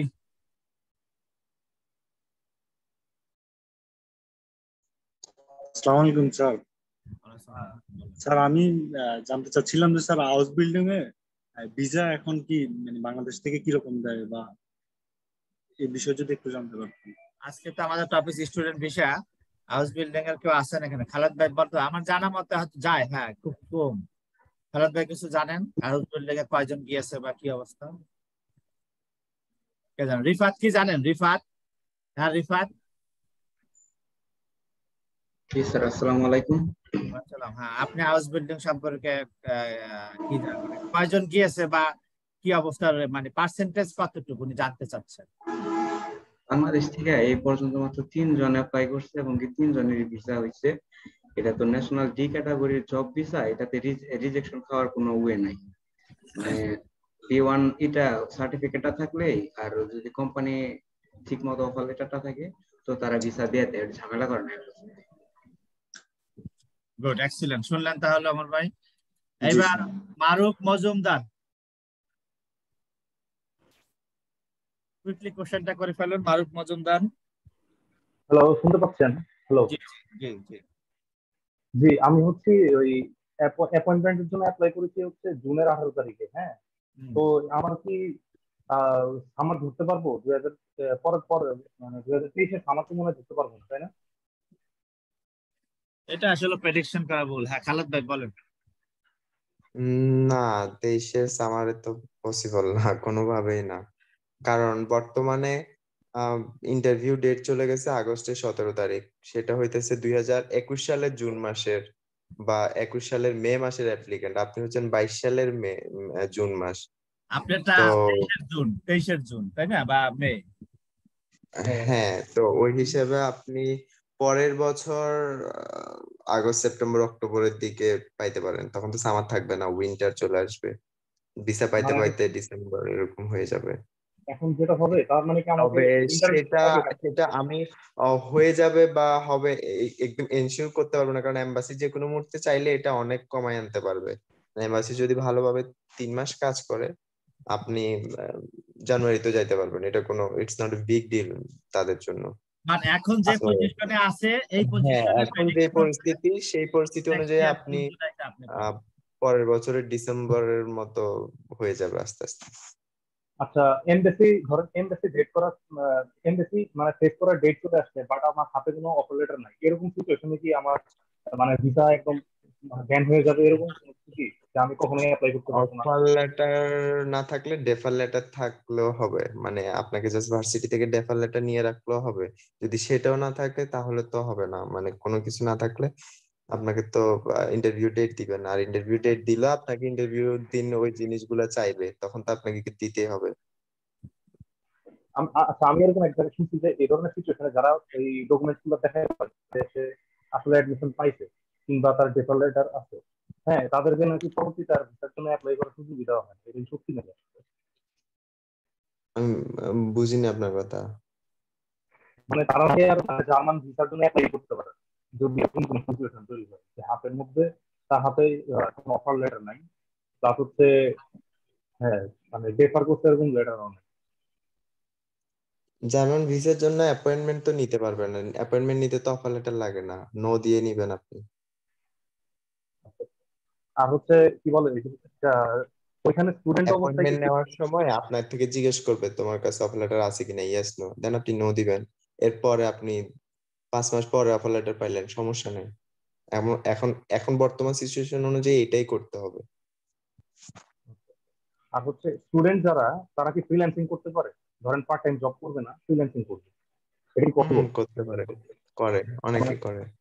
মানে তার স্টুডেন্ট অ্যাকাউন্টে যদি বাইরে থেকে টাকা ঢুকে তাহলে কোনো সমস্যা করে না, এরকম কোনো কিছু নাই?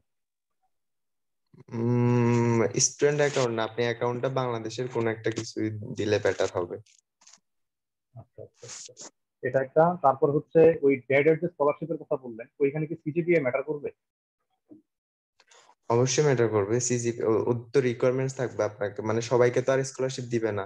সিজিপিএ দেখবে, আইএলটিএস দেখবে, আপনার অবশ্যই 2 বছরের আপনার স্টাডি রিলেটেড ওয়ার্কস এক্সপিরিয়েন্স থাকতে হবে। আপনি ধরেন কোনো এমনি কোচিং সেন্টার ক্লাস বা এসে নিলেন, ওগুলা না। আপনি যে রিলেটেড পড়াশোনা করছেন ওই রিলেটেড 2 বছরের কাজের অভিজ্ঞতা থাকতে হবে। তো ওদের মিনিমাম যে রিকোয়ারমেন্ট গুলো আছে ওগুলো থাকলে দেন আপনি অ্যাপ্লাই করতে পারবেন। যারা অ্যাপ্লাই করবে তাদের মধ্যে থেকে কেউ কেউ স্কলারশিপ পাবে। আচ্ছা, এটা ভ্যারি করে, এটা আপনি দেখে নেবেন। হ্যাঁ, আর কি বলে ওই যে জব এক্সপিরিয়েন্স 2 বছরের কথা বললেন, এটা আপনি চুজ করবো কি করে? শুধুমাত্র যে কোম্পানিতে জব করছি সেই কোম্পানির অফার লেটার দেখালে কি হবে, নাকি আমাকে একদম ব্যাংক স্টেটমেন্ট দেখাতে হবে যে আমি চাকরি করছি মাসে মাসে, এরকম কিছু? কথা এটা বলে না আপনি, না আমি বুঝতে পেরেছি। উনি বলছে যে জবের অফার লেটার বা ব্যাংকের স্যালারি আপনি যত প্রুফ দেখাইতে পারবেন তত তাদের জন্য এটা কি স্ট্রং এভিডেন্স, তাই না? আপনি যদি দেখান যে আপনি ব্যাংকে স্যালারি ঢুকতেছে, সেটা আপনি দেখাইতে পারেন। আবার জব থেকে সার্টিফিকেট আনবেন, এটা যদি বোধ দেখাইতে পারেন আরো স্ট্রং হলো, তাই না? এটা আপনার উপর ডিপেন্ড করে আপনি কতটা, আপনি যদি ব্যাংকে স্যালারি ঢুকে আপনি দেখাবেন, যদি স্যালারি না ঢুকে দেখাইলেন না, ঠিক আছে? ওরা আপনার কাগজপত্র সবকিছু যতটা ট্রাই করবেন, আপনি বেস্টটা দেওয়ার চেষ্টা করবেন, সবকিছু সুন্দরভাবে উপস্থাপন করবেন। তারা যদি মনে করে you are qualified, then you will get scholarship. তারপরে হচ্ছে, হ্যাঁ, তারপর একজন স্টুডেন্ট জার্মানিতে গিয়ে, হ্যাঁ, প্রথম 6 মাস কি পার্ট টাইম জব করার সুযোগ পায় না? এটা কি সত্যি? প্রথম 6 মাস নাকি? ভাই আমি আসি 1 মাস হয়েছে, আমি পার্ট টাইম না ফুল টাইম করতেছি। এটা কোনো সমস্যা নাই। আচ্ছা, তারপর হচ্ছে ওইখানে গিয়ে অ্যাকোমোডেশনটা আসলে স্টুডেন্টরা কিভাবে ম্যানেজ করে? এটা কি বাংলাদেশ থেকে ম্যানেজ করে যেতে হবে, নাকি মানে ওখানে ডর্ম ম্যানেজ মানে ধর্মটা পাওয়া যায় এরকম কোনো কিছু? এই জন্য একটা কনফিউশন তৈরি হয়েছে যে অ্যাকোমোডেশনটা পাওয়া যায় ভাই, জার্মানিতে সবাই জব করে, মানে জব ছাড়া কেউ থাকে না। আপনি আসলেই জব, মানে 1-2 মাসের মধ্যেই জব পেয়ে যাবেন। সেটা আপনি হইতেছে বিভিন্ন গ্রুপ আছে, গ্রুপ বলতে যে জবের অফার করে আর কি, ওদের থ্রুতে আপনি অ্যাপ্লাই করতে হবে বা তাদেরকে মেইল করতে হবে। আর অ্যাকোমোডেশন, না অ্যাকোমোডেশন আপনি বাংলাদেশ থেকেও যেতে পারেন, ওখানে গিয়েও সার্চ করতে পারেন, এটা বিষয় না। কিন্তু আপনি যাওয়ার আগে তো আপনি থাকার একটা প্লেস করে যাবেন। আপনি ইউনিভার্সিটির ডর্মে অ্যাপ্লাই করবেন, সেখানে ভ্যাকেন্সি থাকলে পাবেন, অথবা ওই সিটিতে আপনার ফ্রেন্ড সার্কেল বা কেউ থাকে সে ম্যানেজ করে দিবে, ঠিক আছে? এটা কোনো বিগ ইস্যু না। আচ্ছা, আরেকটা ইস্যু, কিছুক্ষণ আগে এক আপু বললো যে মানে ওই ইউনিভার্সিটি গুলোতে অ্যাপ্লাই করতে যেখানে প্রেশার কম, তো দ্যাট আমি পার্ট টাইম জব গুলো করতে।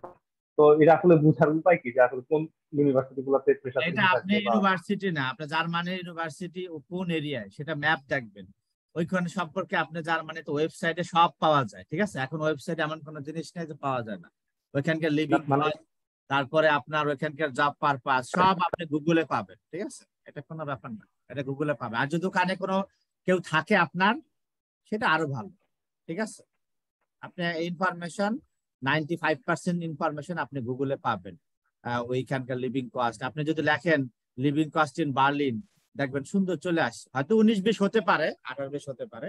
আর যদি কোনো রিলেটিভ থাকে, কোনো পার্সন থাকে, সেটা আপনি ইউজ করতে পারেন তাকে, ঠিক আছে? যে নিউজ দেন কিভাবে। হ্যাঁ, হ্যালো, আমি বললাম যে ওই আপু কিছুক্ষণ আগে বললো যে ওইসব ইউনিভার্সিটিতে অ্যাপ্লাই করতে যেসব ইউনিভার্সিটিতে প্রেশার একটু কম, তো দ্যাট আমি পার্ট টাইম জব করতে পারি। হ্যাঁ, তো আমার কোশ্চেন হচ্ছে যে ইউনিভার্সিটিতে প্রেশার বেশি না কম, এটা আসলে মানে মেজার করার উপায় কি, বোঝার উপায় কি? না, ইউনিভার্সিটিতে প্রেশার বেশি কমের উপর আপনি পার্ট টাইমের নির্ভরশীল না, পার্ট টাইম জব করতে পারবেন, এটা গভর্নমেন্ট অনুমোদন আছে। ভার্সিটি প্রেশার দিলেই যে আপনি করতে পারবেন না এটা না, আপনি যে সময়টা করতে পারবেন সেটা ভার্সিটি প্রেশার হচ্ছে যে আপনার পড়ালেখার উপর, মানে কোনো হ্যাঁ ভার্সিটি আমি হয়তো বুঝতে ক্লাস পারছি আর কি। বলে যে ক্লাস ম্যান্ডেটরি, বা কোনো ভার্সিটি বলে যে না তুমি ক্লাস না আসলেও প্রবলেম না নাই, না, এটা কিন্তু আবার ডিপেন্ড করে ভাই, সাবজেক্টের উপরে ডিপেন্ড করে, তাই না? সাবজেক্টের এখন উপর আপনি ডিপেন্ড যদি করে অনেকটা। আইটি পড়েন তাহলে এটা তো একটা আপেক্ষিক কোশ্চেন, তাই না? আপনি যদি আইটি পড়েন বা কম্পিউটার সায়েন্সে পড়েন আর যদি সোশ্যোলজি পড়েন, এটা তো ডিপেন্ড করে আপনার উপরে, তাই না?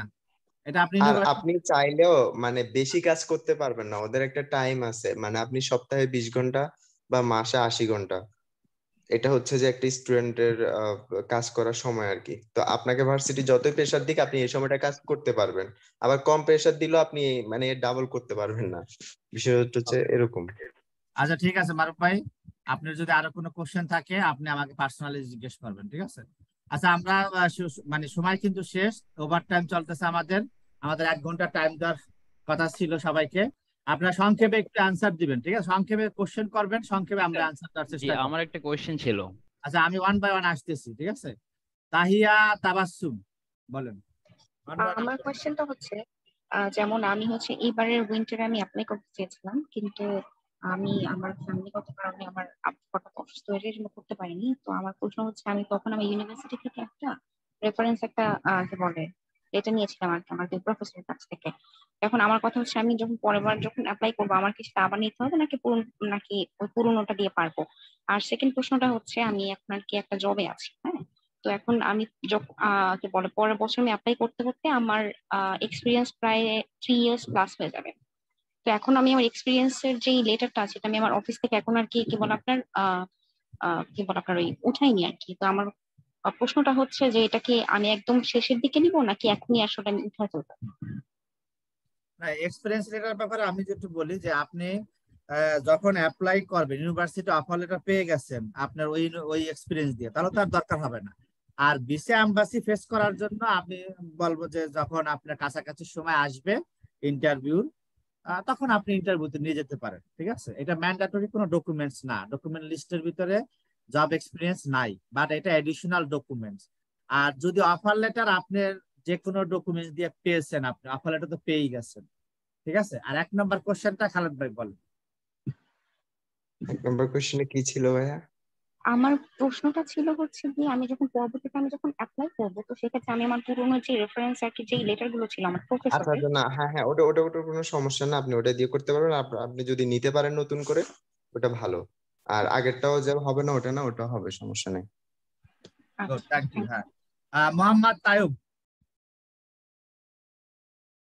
স্যার আমার একটা কোয়েশ্চেন ছিল, সেটা হচ্ছে আর্টসের মেয়েটা জার্মানি যাওয়া পর্যন্ত থাকতে হয় নাকি ভিসা নেওয়া পর্যন্ত? পাসপোর্টের মেয়াদ হচ্ছে আপনাকে যেদিন আইএলটিএস এর মেয়াদ। ইন্টারভিউ দিবে, সরি পাসপোর্ট না আইএলটিএস। আইএলটিএস। আচ্ছা আইএলটিএস এর মেয়াদ হচ্ছে আপনার ইন্টারভিউ যেদিন দিবেন ওই দিন পর্যন্ত থাকলেও হবে। Thank you. আচ্ছা তারেক আহমেদ খান। জি ভাইয়া। ভাই আমার কোশ্চেন ছিল যে আমি অ্যাপয়েন্টমেন্ট নিয়েছি জুলাই মাসের 16 তারিখে। তো সেক্ষেত্রে আমি যদি সামারের কোনো অফার লেটার পাই অ্যাপ্লিকেশন করার পরে এবং যদি এনরোলমেন্ট হয়ে থাকি, সেক্ষেত্রে আমার কি ধরনের সমস্যা হতে পারে এনরোলমেন্ট হয়ে থাকার কারণে, কিংবা আমি কবে নাগাদ ভিসার অ্যাপ্লিকেশন এটা পাবো? আপনার ইউনিভার্সিটির উপর ডিপেন্ড করে। ইউনিভার্সিটি যদি আপনাকে অ্যাডমিশন দিয়ে প্রতি সেমিস্টার রাখে সমস্যা নাই, ঠিক আছে? এটা ইউনিভার্সিটির সাথে আলাপ করবেন যে আমি হয়তো বা উইন্টারের আগে আমি অ্যাপয়েন্টমেন্ট পাবো না, আমার কি করণীয়। তারা যদি বলে যে না তোমার ভর্তি ক্যান্সেল করতে হবে, তুমি উইন্টারে আবার অ্যাপ্লাই করো, এটা সম্পূর্ণ ইউনিভার্সিটির উপর। আর যদি বলে যে না, ওই যে খালেদ ভাই একটু আগে কোশ্চেন অ্যান্সার কিন্তু বলেছে, এটা ইউনিভার্সিটির উপর ডিপেন্ড করে। আপনি ইউনিভার্সিটিকে মেল দিয়ে জেনে নেবেন যে আমাদের বাংলাদেশের সিচুয়েশন এরকম, পাটকা নাই দু, ঠিক আছে? তারা তখন আপনাকে অ্যাডভাইস দিবে, নতুন ভর্তি হতে হবে অথবা আপনি। হ্যাঁ বলেন। আরেকটা কোশ্চেন হচ্ছে ভাইয়া, আমি ইউনিভার্সিটিতে এনরোলমেন্ট হওয়ার জন্য কি আমাকে ব্লক অ্যাকাউন্ট দেখাতে হবে কিনা? না না না, এটা দেখাইতে হয় না। ব্লক এটা অ্যাকাউন্ট জাস্ট ভিসা ইন্টারভিউর আগে। এটা ভিসা ইন্টারভিউ রিকোয়ারমেন্টস, ঠিক আছে? এটা ভিসা ইন্টারভিউ রিকোয়ারমেন্টস। আর আমার কোন ধরনের সমস্যা হতে পারে আমি যদি বাংলাদেশ থেকে এনরোলমেন্ট হই, সেক্ষেত্রে বাংলাদেশে 2 সেমিস্টার শেষ করি, জার্মানিতে যাই, তখন আমার কোনো সমস্যা হতে পারে কিনা কিংবা কোনো সুবিধা আছে কিনা? সমস্যা আছে। আপনি ইন্টারভিউ ফেস করার সময় আপনি যদি অনলাইনে কোর্স হয় আর অনলাইনে পরীক্ষা হয়, আপনাকে পরীক্ষা দিয়ে পাস করলে ভিসা পাওয়ার চান্স আছে। আর যদি মনে করেন অনলাইনে পরীক্ষা হয়, আপনি 2টি সেমিস্টার শেষ করেছেন আপনার ভিসা পাওয়ার পসিবিলিটি কম যদি আপনি পরীক্ষা দিয়ে পাস করতে না পারেন। এম্বাসি দেখবে আপনি সব কোর্স শেষ, অথচ অনলাইনে কোর্স হয়েছে, আপনি পাস করতে পারেননি। আর যদি কোর্স এক্সাম যদি আপনি ফিজিক্যালি হয়, তাহলে আপনি ইন্টারভিউ সময় বলতে পারবেন, ঠিক আছে, যে আমার course exam physically, that's why I didn't attend the exam. Okay, আমার শেষ কোশ্চেন হচ্ছে ভাইয়া, যেসব ইউনিভার্সিটি গুলো আইএলটিএস এর স্কোর 7 চায়, তাদের কারিকুলাম কি একটু হার্ড কিনা, কিংবা তাদের পড়াশোনা একটু হার্ড কিনা? হার্ডের ব্যাপার না, এটা হচ্ছে আপনার সাবজেক্ট রিলেটেড। যেমন আপনি যদি আইবিএ ইন্টারন্যাশনাল বিজনেস অ্যাডমিনিস্ট্রেশনে যান বা এমবিএ তে যান, তখন আইএলটিএস একটু হাই চাই, ঠিক আছে। এটা হচ্ছে আপনার ওখানে এক একটা ইউনিভার্সিটি ওয়াইজ, এটা হার্ডের বিষয় না, ঠিক আছে, ইউনিভার্সিটির ক্রাইটেরিয়া। ধন্যবাদ ভাই। আচ্ছা, আরিফুর রহমান, কুইক কোশ্চেন করেন, কুইক আনসার দিন। হ্যাঁ জি, আসসালামু আলাইকুম। যে আমার কোশ্চেন ছিল, আমি নেক্সট ইয়ারে উইন্টারের জন্য অ্যাপ্লাই করব, তো আমি কি প্রিভিয়াস ইয়ারের রিকমেন্ডেশন লেটার কি দেখাইতে পারবো? নেক্সট মনে করেন 2022 সালে আমি রিকমেন্ডেশন লেটার নিয়ে নিছি আমার ইউনিভার্সিটি থেকে, কিন্তু আমি অ্যাপ্লাই করব 2023 সালের উইন্টারে, তো এক্ষেত্রে কি কোনো প্রবলেম হবে আগের বছরে যদি রিকমেন্ডেশন লেটার নেই? অফার লেটার আনতে যদি রিকমেন্ডেশন লেটার লাগে, ঠিক না, এটা ডিপেন্ড করে ইউনিভার্সিটি। সব ইউনিভার্সিটি রিকমেন্ডেশন লেটার লাগে না, এটা ডিপেন্ড করে আপনার ইউনিভার্সিটির উপর। আপনি পুরাতনটা দিয়ে করতে পারেন, আর যদি নতুনটা পান এটা বেটার, তাই না? পুরাতনটা দিয়ে করলে সমস্যা নাই, এটা ডিপেন্ড করে ইউনিভার্সিটির উপরে। কোন ইউনিভার্সিটি রিকমেন্ডেশন লেটার লাগে, কোন ইউনিভার্সিটি লাগে না, ঠিক আছে। আচ্ছা, আমার আরেকটা কোশ্চেন ছিল, আমি আমি এই মান্থে হলো আপনার অ্যাপয়েন্টমেন্ট নিয়েছি এমবাসির, তো আমি 2023-এর উইন্টারে যাওয়ার জন্য প্রিপারেশন নিচ্ছি, তো এক্ষেত্রে আমার লিস্টে কি শুধুমাত্র সেই ইউনিভার্সিটিগুলো রাখা উচিত যেগুলা সেমিস্টার ডেফার করে, নাকি এটার সাথে এটাও রাখা উচিত যেগুলো অনলাইনে ক্লাস এলাও করে? কোনটা আসলে বেস্ট? আমি মনে করি আপনার সবকিছু রাখেন, কারণ আপনি তো নিজেও জানেন না যে কতগুলো অফার লেটার পাবেন, বা সেই অফার লেটার আপনি হ্যাঁ, টাইম টেবিলের সমস্যাটার জন্যই আসলে সবগুলি রাখেন, ঠিক আছে, সবগুলি রাখেন, এটা আপনার সেফ সাইডের জন্য, ঠিক আছে, সবগুলি রাখেন। তুর্য বলেন। জি স্যার, অ্যাকচুয়ালি আমার পাসপোর্টের মেয়াদটা আসে এপ্রিলের 2023 পর্যন্ত, তো আমি উইন্টারের জন্য অ্যাপ্লাই করব। তো এখন কি আমি এই পাসপোর্টটা দিয়ে কি অ্যাপ্লাই করব ভিসা অ্যাপয়েন্টমেন্টের জন্য, নাকি আবার নতুন করে একটা করে নিব? এটা আপনার উপর ডিপেন্ড করে, আপনার টার্গেট কবে যাওয়া, কবে অফার লেটার পাবেন, এটা তো পাসপোর্টের মেয়াদের উপর। আপনি পুরাতনটা দিয়ে নিলেও সমস্যা নাই, নতুনটা দিয়ে নিলেও সমস্যা নাই। নতুন আমি আবার করতে দিব, বাট আমি এখন এটা তো বিগ ইস্যু না। বিগ ইস্যু হচ্ছে আপনি কবে যাবেন, কোন টার্গেট করবেন, কখন অফার লেটার পাবেন, এরকম একটা শখ রাখতে হবে বর্তমান পরিস্থিতির উপরে, তাই না? এরপর আপনি অ্যাপয়েন্টমেন্ট সাথে পুরাতন পাসপোর্ট দিয়ে নিলে হবে, নতুন পাসপোর্ট দিয়ে নিলে হবে। মানে এই পুরাতন পাসপোর্টের মেয়াদটা এপ্রিল পর্যন্ত আসে আর কি। হ্যাঁ, এটা আমি সেটাই বললাম যে এটা কোনো ফ্যাক্টর না। আপনার ফ্যাক্টর হচ্ছে আপনি শখ করেন না, উনি যেটা বুঝাতে চাচ্ছে মনে হয় মানে পুরাতনটা দিয়ে নিল, পরে এটা তো ম্যাচ শেষ হয়ে যাবে, কোনো ঝামেলা হবে না। ঝামেলা হবে না, আপনি এটা দিয়ে নেন, এরপর আপনি নতুনটা দিয়ে এমবাসি ফেস করতে পারবেন যে আমি এটা ওটা দিয়ে নিছিলাম, ওটা আপনার। এই ক্ষেত্রে কি আমার দুইটা পাসপোর্টই নিয়ে যেতে হবে? হ্যাঁ, দুটো পাসপোর্ট আপনি নিয়ে যাবেন, ওরা রাখবে না, হয়তো মাঝে মাঝে পুরাতনটা দেখতে চাইবে আপনার থেকে, থাকলে নিবেন না কেন? ঠিক আছে, thank you sir, thank you. আচ্ছা, শাহিজ দেব। হ্যাঁ, আমি যেটা জিজ্ঞাসা করতে চাচ্ছিলাম, যদি আমার যদি ভিসা ক্যান্সেল হয়ে যায়, আমাকে ব্লক অ্যাকাউন্টের টাকাটা কি সম্পূর্ণটা রিটার্ন করে দিবে, সেটা একটু জানতে চাচ্ছিলাম। এটা আপনার ফিফটি যদি করেন, কিছু টাকা কাটে, ওরা কিছু টাকা কাটবে, কেটে আপনি বাকি টাকাটা আপনাকে যে ব্যাংক থেকে করেছেন সেই ব্যাংকে পাঠিয়ে দেবে। ওইটা দেখে নেবেন, ওদের টার্মস এন্ড কন্ডিশনে হালকা কিছু কাটে, বেশি কাটে না, ঠিক আছে, ওদের একটা ফি আছে, ওটা কাটে। আর একটা কোশ্চেন হচ্ছে, আমার হচ্ছে গ্রাজুয়েশন হবে হচ্ছে এই বছরে অক্টোবরে, তাহলে আমি 2023-এর মধ্যে যেতে চাই, তাহলে কি আমার ভিসা কখন করা লাগবে, মানে ভিসা কখন অ্যাপ্লাই করলে ভালো হবে? দেখেন, বর্তমান পরিস্থিতি দেখে হয়তো 12 মাস 14 মাস লাগতেছে, ওই অনুযায়ী আপনি একটা সুন্দর করে প্ল্যান করেন, ঠিক আছে, ওই অনুযায়ী আপনি 12 মাস ওয়েটিং পিরিয়ড আছে এমবাসি। আচ্ছা, ধন্যবাদ আপনাকে। আচ্ছা, ঠিক আছে। আফরিন সুলতানা। আসসালামু আলাইকুম ভাইয়া, আমার প্রশ্নটা হচ্ছে, অনেকেই বলে যে বাংলাদেশে যদি একটা মাস্টার্স করা থাকে, সেক্ষেত্রে সেকেন্ড মাস্টার্স এর জন্য যদি অ্যাপ্লাই করা হয়, সেক্ষেত্রে অনেক সমস্যা বা প্রবলেম ফেস করতে হয়। তো এটা আসলে সত্যতা কতটুকু, আর যদি এরকম প্রবলেম ফেস হয় তাহলে এটার জন্য আসলে আমাদের করণীয় কি? না না, এটা কথা সত্যি, আপনার প্রবলেম ফেস হবে, কারণ এমবাসি জিজ্ঞেস করবে যে হোয়াই ইউ ডুইং 2 মাস্টার্স, তাই না? আপনি কেন করতে চাচ্ছেন এটা আপনি এক্সপ্লেইন করবেন, মোটিভেশন লেটার দিবেন। আপনি যদি সুন্দর করে এক্সপ্লেইন করতে পারেন আপনার ভিসা রিফিউজ হবে না। আর অনেকেই ডাবল মাস্টার্স করেছে, গেছে, তিনবার মাস্টার্সও মানুষ করতেছে, ওটাও কোনো বিষয় না। বিষয়টা হচ্ছে আপনার মোটিভেশনের উপর ডিপেন্ড করে। আপনি যদি এমবাসিকে বোঝাতে সক্ষম না হন, এমবাসি শুধু আপনার ডাবল মাস্টার্স না, সিঙ্গেল মাস্টার্সও মানুষ রিফিউজ হবে যদি না সে বুঝাইতে পারে আমার এটা দরকার আছে বা I will come back to my country. আপনি এটা বুঝাইতে হবে। এমবাসি যদি মনে করে যে আপনি গিয়ে থাকবেন আর আসবেন না, তাহলে আপনাকে ভিসা দিবে না। এটা আমি সবাইকে বলি। এমবাসি আপনি ইন্টেনশনটা দেখবে।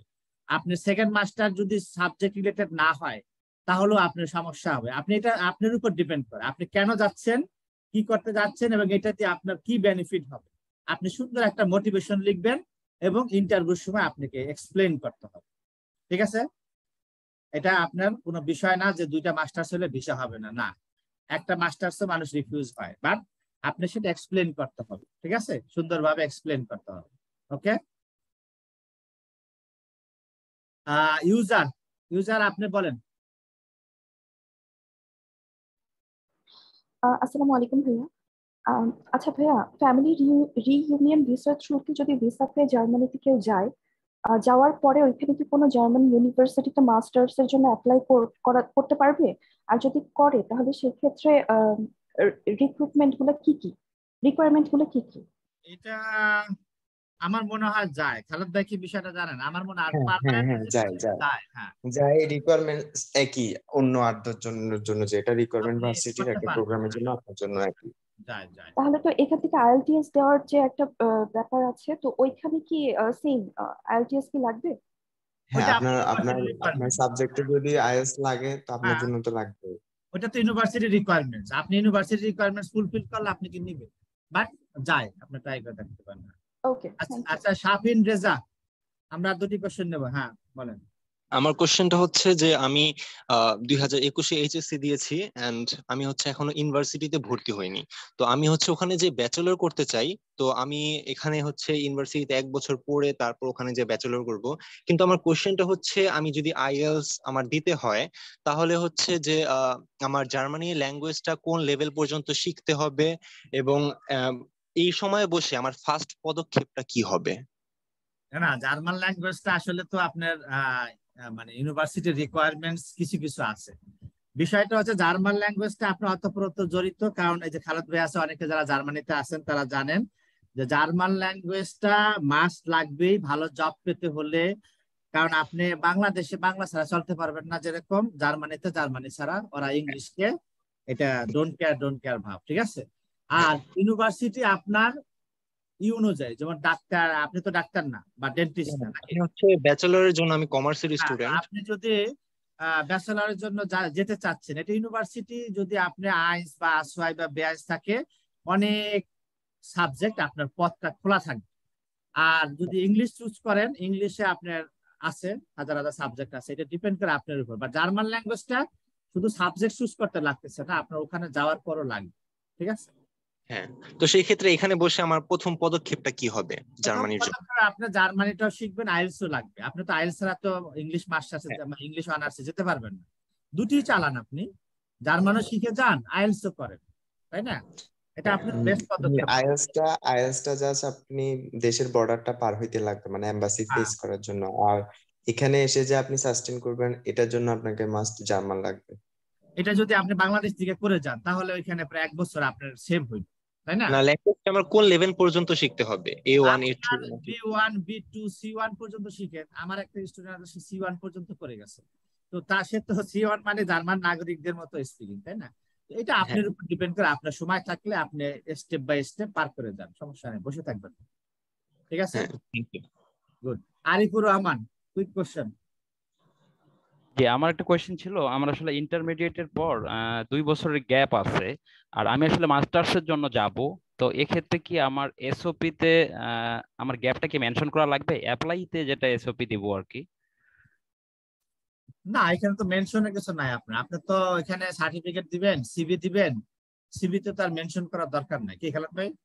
না না, এসওপি তে সিভিতে মেনশন করতে হবে না। এসওপি তে আপনি জাস্ট বলতে পারেন ওই 2 বছর আপনি কি কাজ করছেন বা কিভাবে ওই 2 বছরটা আপনি ইংলিশ কিভাবে স্পিকিং গেছেন? শিখছেন এটা কি বা একটা এটা কি কম্পিউটার শিখছেন, দিয়ে দেন। এটা কি ভিসা পাওয়ার আগে যে এসওপিটা এমবাসিতে শো করা লাগে ওইটাতে শো করতে হবে না ইউনিভার্সিটির ওইটা এসওপিতেও? মানে শো করতে হবে এরকম কোনো বাধ্যতামূলক না। আপনার এসএফি লেখার স্টাইলটা যদি ওইরকমই হয়, আপনি বর্ণনা করতেছেন আপনি কি কি করছেন, ব্যাকগ্রাউন্ড কি ছিল, দেন আপনার 2 বছরের তো একটা শর্ট গ্যাপ আছে, সো ওই জিনিসটাতে আপনি কি করছেন এটা মেনশন করবেন। আর এই জিনিসটা আপনি একটা ভালোভাবে অ্যান্সার ক্রিয়েট করবেন, এটা এমবাসিতেও লাগবে। এমবাসি হয়তো আপনাকে জিজ্ঞেস করতে হবে এই 2 বছর তুমি কি করছো, আপনি একটা সুন্দর অ্যান্সার দিতে পারেন যে আমি এটা করছি। গুড। আচ্ছা, দেবপ্রিয় চক্রবর্তী। ওকে, সো আচ্ছা, রিকমেন্ডেশনের ভ্যালিডেশন কয়দিন থাকে রিকমেন্ডেশন লেটারের?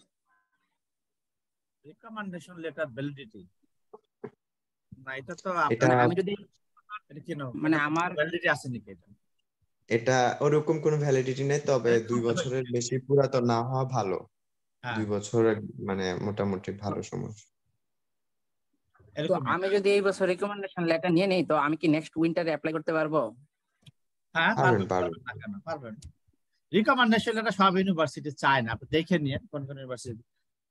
আচ্ছা, আর একটা কোশ্চেন নেব হচ্ছে শাহিদ হাবদে। হ্যাঁ, আপনি আবার কোশ্চেন করতেছেন, জি বলেন, লাস্ট কোশ্চেন। আমি জানতে চাচ্ছিলাম হচ্ছে রিকমেন্ডেশন লেটারটা মানে মিনিমাম কয়জন স্যার থেকে নিতে হবে, ওটা একটু যদি বলতেন। 2 জন থেকে নিয়ে। ওটা কি আমার মানে বিএসসি যেটা কোর্স ছিল ওই কোর্সের টিচার গুলো থেকে নিব ভার্সিটির, নাকি ওভারঅল যে কোনো স্যার থেকে? আচ্ছা, আমার কোর্সের স্যার থেকে। আপনার ডিপার্টমেন্টের টিচার থেকেই নেবেন, ওটা বেস্ট। বেসিক্যালি আমি হচ্ছে টেক্সটাইলের, তো তাহলে আমি টেক্সটাইলে অন্য ডিপার্টমেন্টে নিতে পারবো না চাইলে? অন্য ডিপার্টমেন্টে নিতে পারবেন, কিন্তু আপনি জব থেকে নেন, পড়াইছে এক ওস্তাদে, আপনাকে আরেক ওস্তাদে কিভাবে রিভিউ দিবে? আপনি পড়ছেন টেক্সটাইলের টিচারের কাছে, আপনাকে ফিজিক্সের টিচার কিভাবে রিভিউ দিবে আপনি কেমন? না আমি ওইটা বলতেছি না, আমি হচ্ছে মানে আমি টেক্সটাইল ম্যানেজমেন্টে, তো ধরেন আমি ফেব্রিক ডিপার্টমেন্টের বা ওয়েট প্রসেস ডিপার্টমেন্ট ওদের থেকে নিতে পারবো না? রিকমেন্ডেশন ওইটা লেটারটা বলতে হচ্ছে চাচ্ছি না। এরকম যে এই ছেলেটাকে আমি চিনি, ওকে আমি পড়াইছি, ও ভালো, ও সিজিপিএ ভালো, পড়ালেখায় ভালো, এটা। এখন ওই টিচারটা যদি আপনার কোর্স নেয় অথবা আপনার সাথে রিলেটেড আছে সামহাউ, দেন দিতে পারবে, it's not a big deal. আচ্ছা, ঠিক আছে, ধন্যবাদ। আচ্ছা, সুস্মিতা হোসেন, জি বলেন, এটা লাস্ট কোশ্চেন আমাদের, জি বলেন। স্যার, আমার কোশ্চেনটা হচ্ছে যে ডক্টরদের জন্য মানে মাস্টার্স প্রোগ্রামে যাওয়া ভালো নাকি মানে ল্যাঙ্গুয়েজ শিখে অন্য কোনো ভাবে অ্যাপ্লাই করা ভালো? যে আমি ডাক্তার ডেন্টিস্ট, আমাদের এখানে আমি একটু আগে বললাম যে আপনার কথা মনে পড়ছিল আমার, যে আপনি রিকোয়ারমেন্টস দেখেন ইউনিভার্সিটি, ঠিক আছে? আপনি ড্যাড ওয়েবসাইটে গিয়ে আপনি কি দেখছেন সুস্মিতা হোসেন যে আপনার কি কি রিকোয়ারমেন্টস লাগে ল্যাঙ্গুয়েজ বা ইংলিশের? হ্যাঁ, তো আপনি এটা ডিপেন্ড করে, যেহেতু আপনি কয়েকটা ইউনিভার্সিটিতে দেখছি আমি এটা। হ্যাঁ, তো ইউনিভার্সিটি যদি C1 চায় বা B2 চায়, ওখানে আপনার ওইটা লাগবেই। বিশেষ করে আপনারা যে যাই কোশ্চেন করেন না কেন, সবকিছু ডিপেন্ডস করে ইউনিভার্সিটির রিকোয়ারমেন্টস অনুযায়ী আপনাকে অ্যাপ্লাই করতে হবে অফার লেটার পাওয়ার জন্য। আর ভিসার জন্য আপনার ডকুমেন্টস আছে, আপনাকে দিয়ে দিছে ফরম্যাট, এই ডকুমেন্টস গুলি লাগবে ভিসার জন্য। এখন ইউনিভার্সিটির জন্য যে যে রিকোয়ারমেন্টস লাগে এটা ডিপেন্ডস করে ইউনিভার্সিটি টু ইউনিভার্সিটি। এটা আপনারা ড্যাট থেকে বা ইউনিভার্সিটির ওয়েবসাইট থেকে কোন সাবজেক্টে যাবেন আপনি সেই সাবজেক্টের স্পেসিফিক রিকোয়ারমেন্টস লাগে। কোনো কিছুতে কিন্তু জিআরই লাগে, কোনো কিছুতে লাগে কিন্তু জিম্যাট লাগে, অনেক কিছুই লাগবে দেখবেন যদি আপনি ওই রিকোয়ারমেন্টসে যান। এখন আপনি স্যার আপনি তো জিআরসি বা জিআরইর কথা বলেন নাই, তো এটা requirement subject wise university wise different করে, ঠিক আছে? এটা আপনারা ওয়েবসাইট থেকে স্যার আমার ওই জিনিসটা একটু ক্লিয়ারেন্স লাগতো, সেটা হচ্ছে আমি যদি মানে ল্যাঙ্গুয়েজ শিখে ওই হসপিটাল গুলাতে কিভাবে ক্লিনিক গুলাতে যেন অ্যাপ্লাই করা যায়, সো ওই জিনিসটা আমি জানি না, একদমই জানি না, সো এই জন্যই সবচেয়ে ভালো হয় আপনি গুগলে সার্চ দিবেন। জবের কথাই তো বলছেন আপনি, নাকি নাকি জব ইসের জন্য? হ্যাঁ, এটা কাইন্ড অফ জব। হ্যাঁ, তো কাইন্ড অফ জব হইলে আপনি ওই হসপিটালগুলি সার্চ দেন, গুগলের হেল্প নেন, ঠিক আছে? দেখবেন অনেক ওয়েবসাইট পাচ্ছেন, এগুলি একটু ব্রাউজ করেন। যেহেতু আপনার টপিকসটা হচ্ছে আমাদের আউট অফ টপিক ডাক্তার বা ইসের জন্য, এটা আপনি একটু গুগলে সার্চ দিলে আমার মনে হয় ভালো তথ্য পাবেন, ঠিক আছে? বিশেষ করে হসপিটাল, কোন কোন হসপিটালে কি কি রিকোয়ারমেন্টস আছে, এখন সবকিছু অনলাইনে বেশিরভাগই পাওয়া যায়, ঠিক আছে? তাহলে আচ্ছা, ধন্যবাদ আপনাদের সবাই এই সেশনে জয়েন করার জন্য। স্পেশালি আমাদের খালেদ ভাইকে ধন্যবাদ, উনি জার্মানি থেকে জয়েন করেছে। এবং খালেদ ভাই আমাদের একটা প্রতিষ্ঠানে এখন মডারেটর হিসাবে জয়েন হয়েছে। এটা অত্যন্ত আমাদের আনন্দের সহিত আমরা জানাচ্ছি। ধন্যবাদ সবাইকে যারা যারা এসএমও কো-হোস্ট হিসাবে জয়েন করেছিলেন, রিফাত খান, রিয়াদ, ফারহান ইকবাল।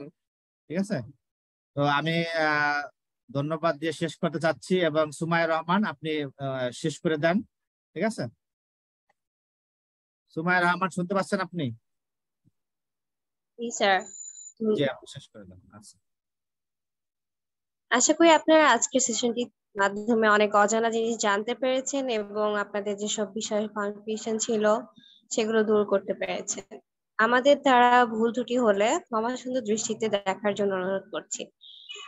পরবর্তী সেশন আমরা কোন বিষয় সম্পর্কে করব তা ইউটিউবে কমেন্টের মাধ্যমে আমাদের জানাতে পারেন অথবা টেলিগ্রাম গ্রুপে আমাদেরকে সাজেস্ট করতে পারেন, তাহলে আমরা সেই বিষয়ের উপর সেশন করার চেষ্টা করব। সবাইকে আবারও অসংখ্য ধন্যবাদ ধৈর্য সহকারে সেশনটিতে থাকার জন্য। সেই সাথে অসংখ্য ধন্যবাদ প্রধান অতিথি ও বিশেষ অতিথিদের যারা তাদের মূল্যবান সময় আজকে আমাদের সাথে শেয়ার করেছেন। সেই সাথে আজকে সেশনটি এখানেই সমাপ্ত করা হলো। দেখা হবে পরবর্তী কোনো এক সেশনে। Till then stay safe and take care. শুভরাত্রি, গুড নাইট, গুড নাইট। আল্লাহ হাফেজ।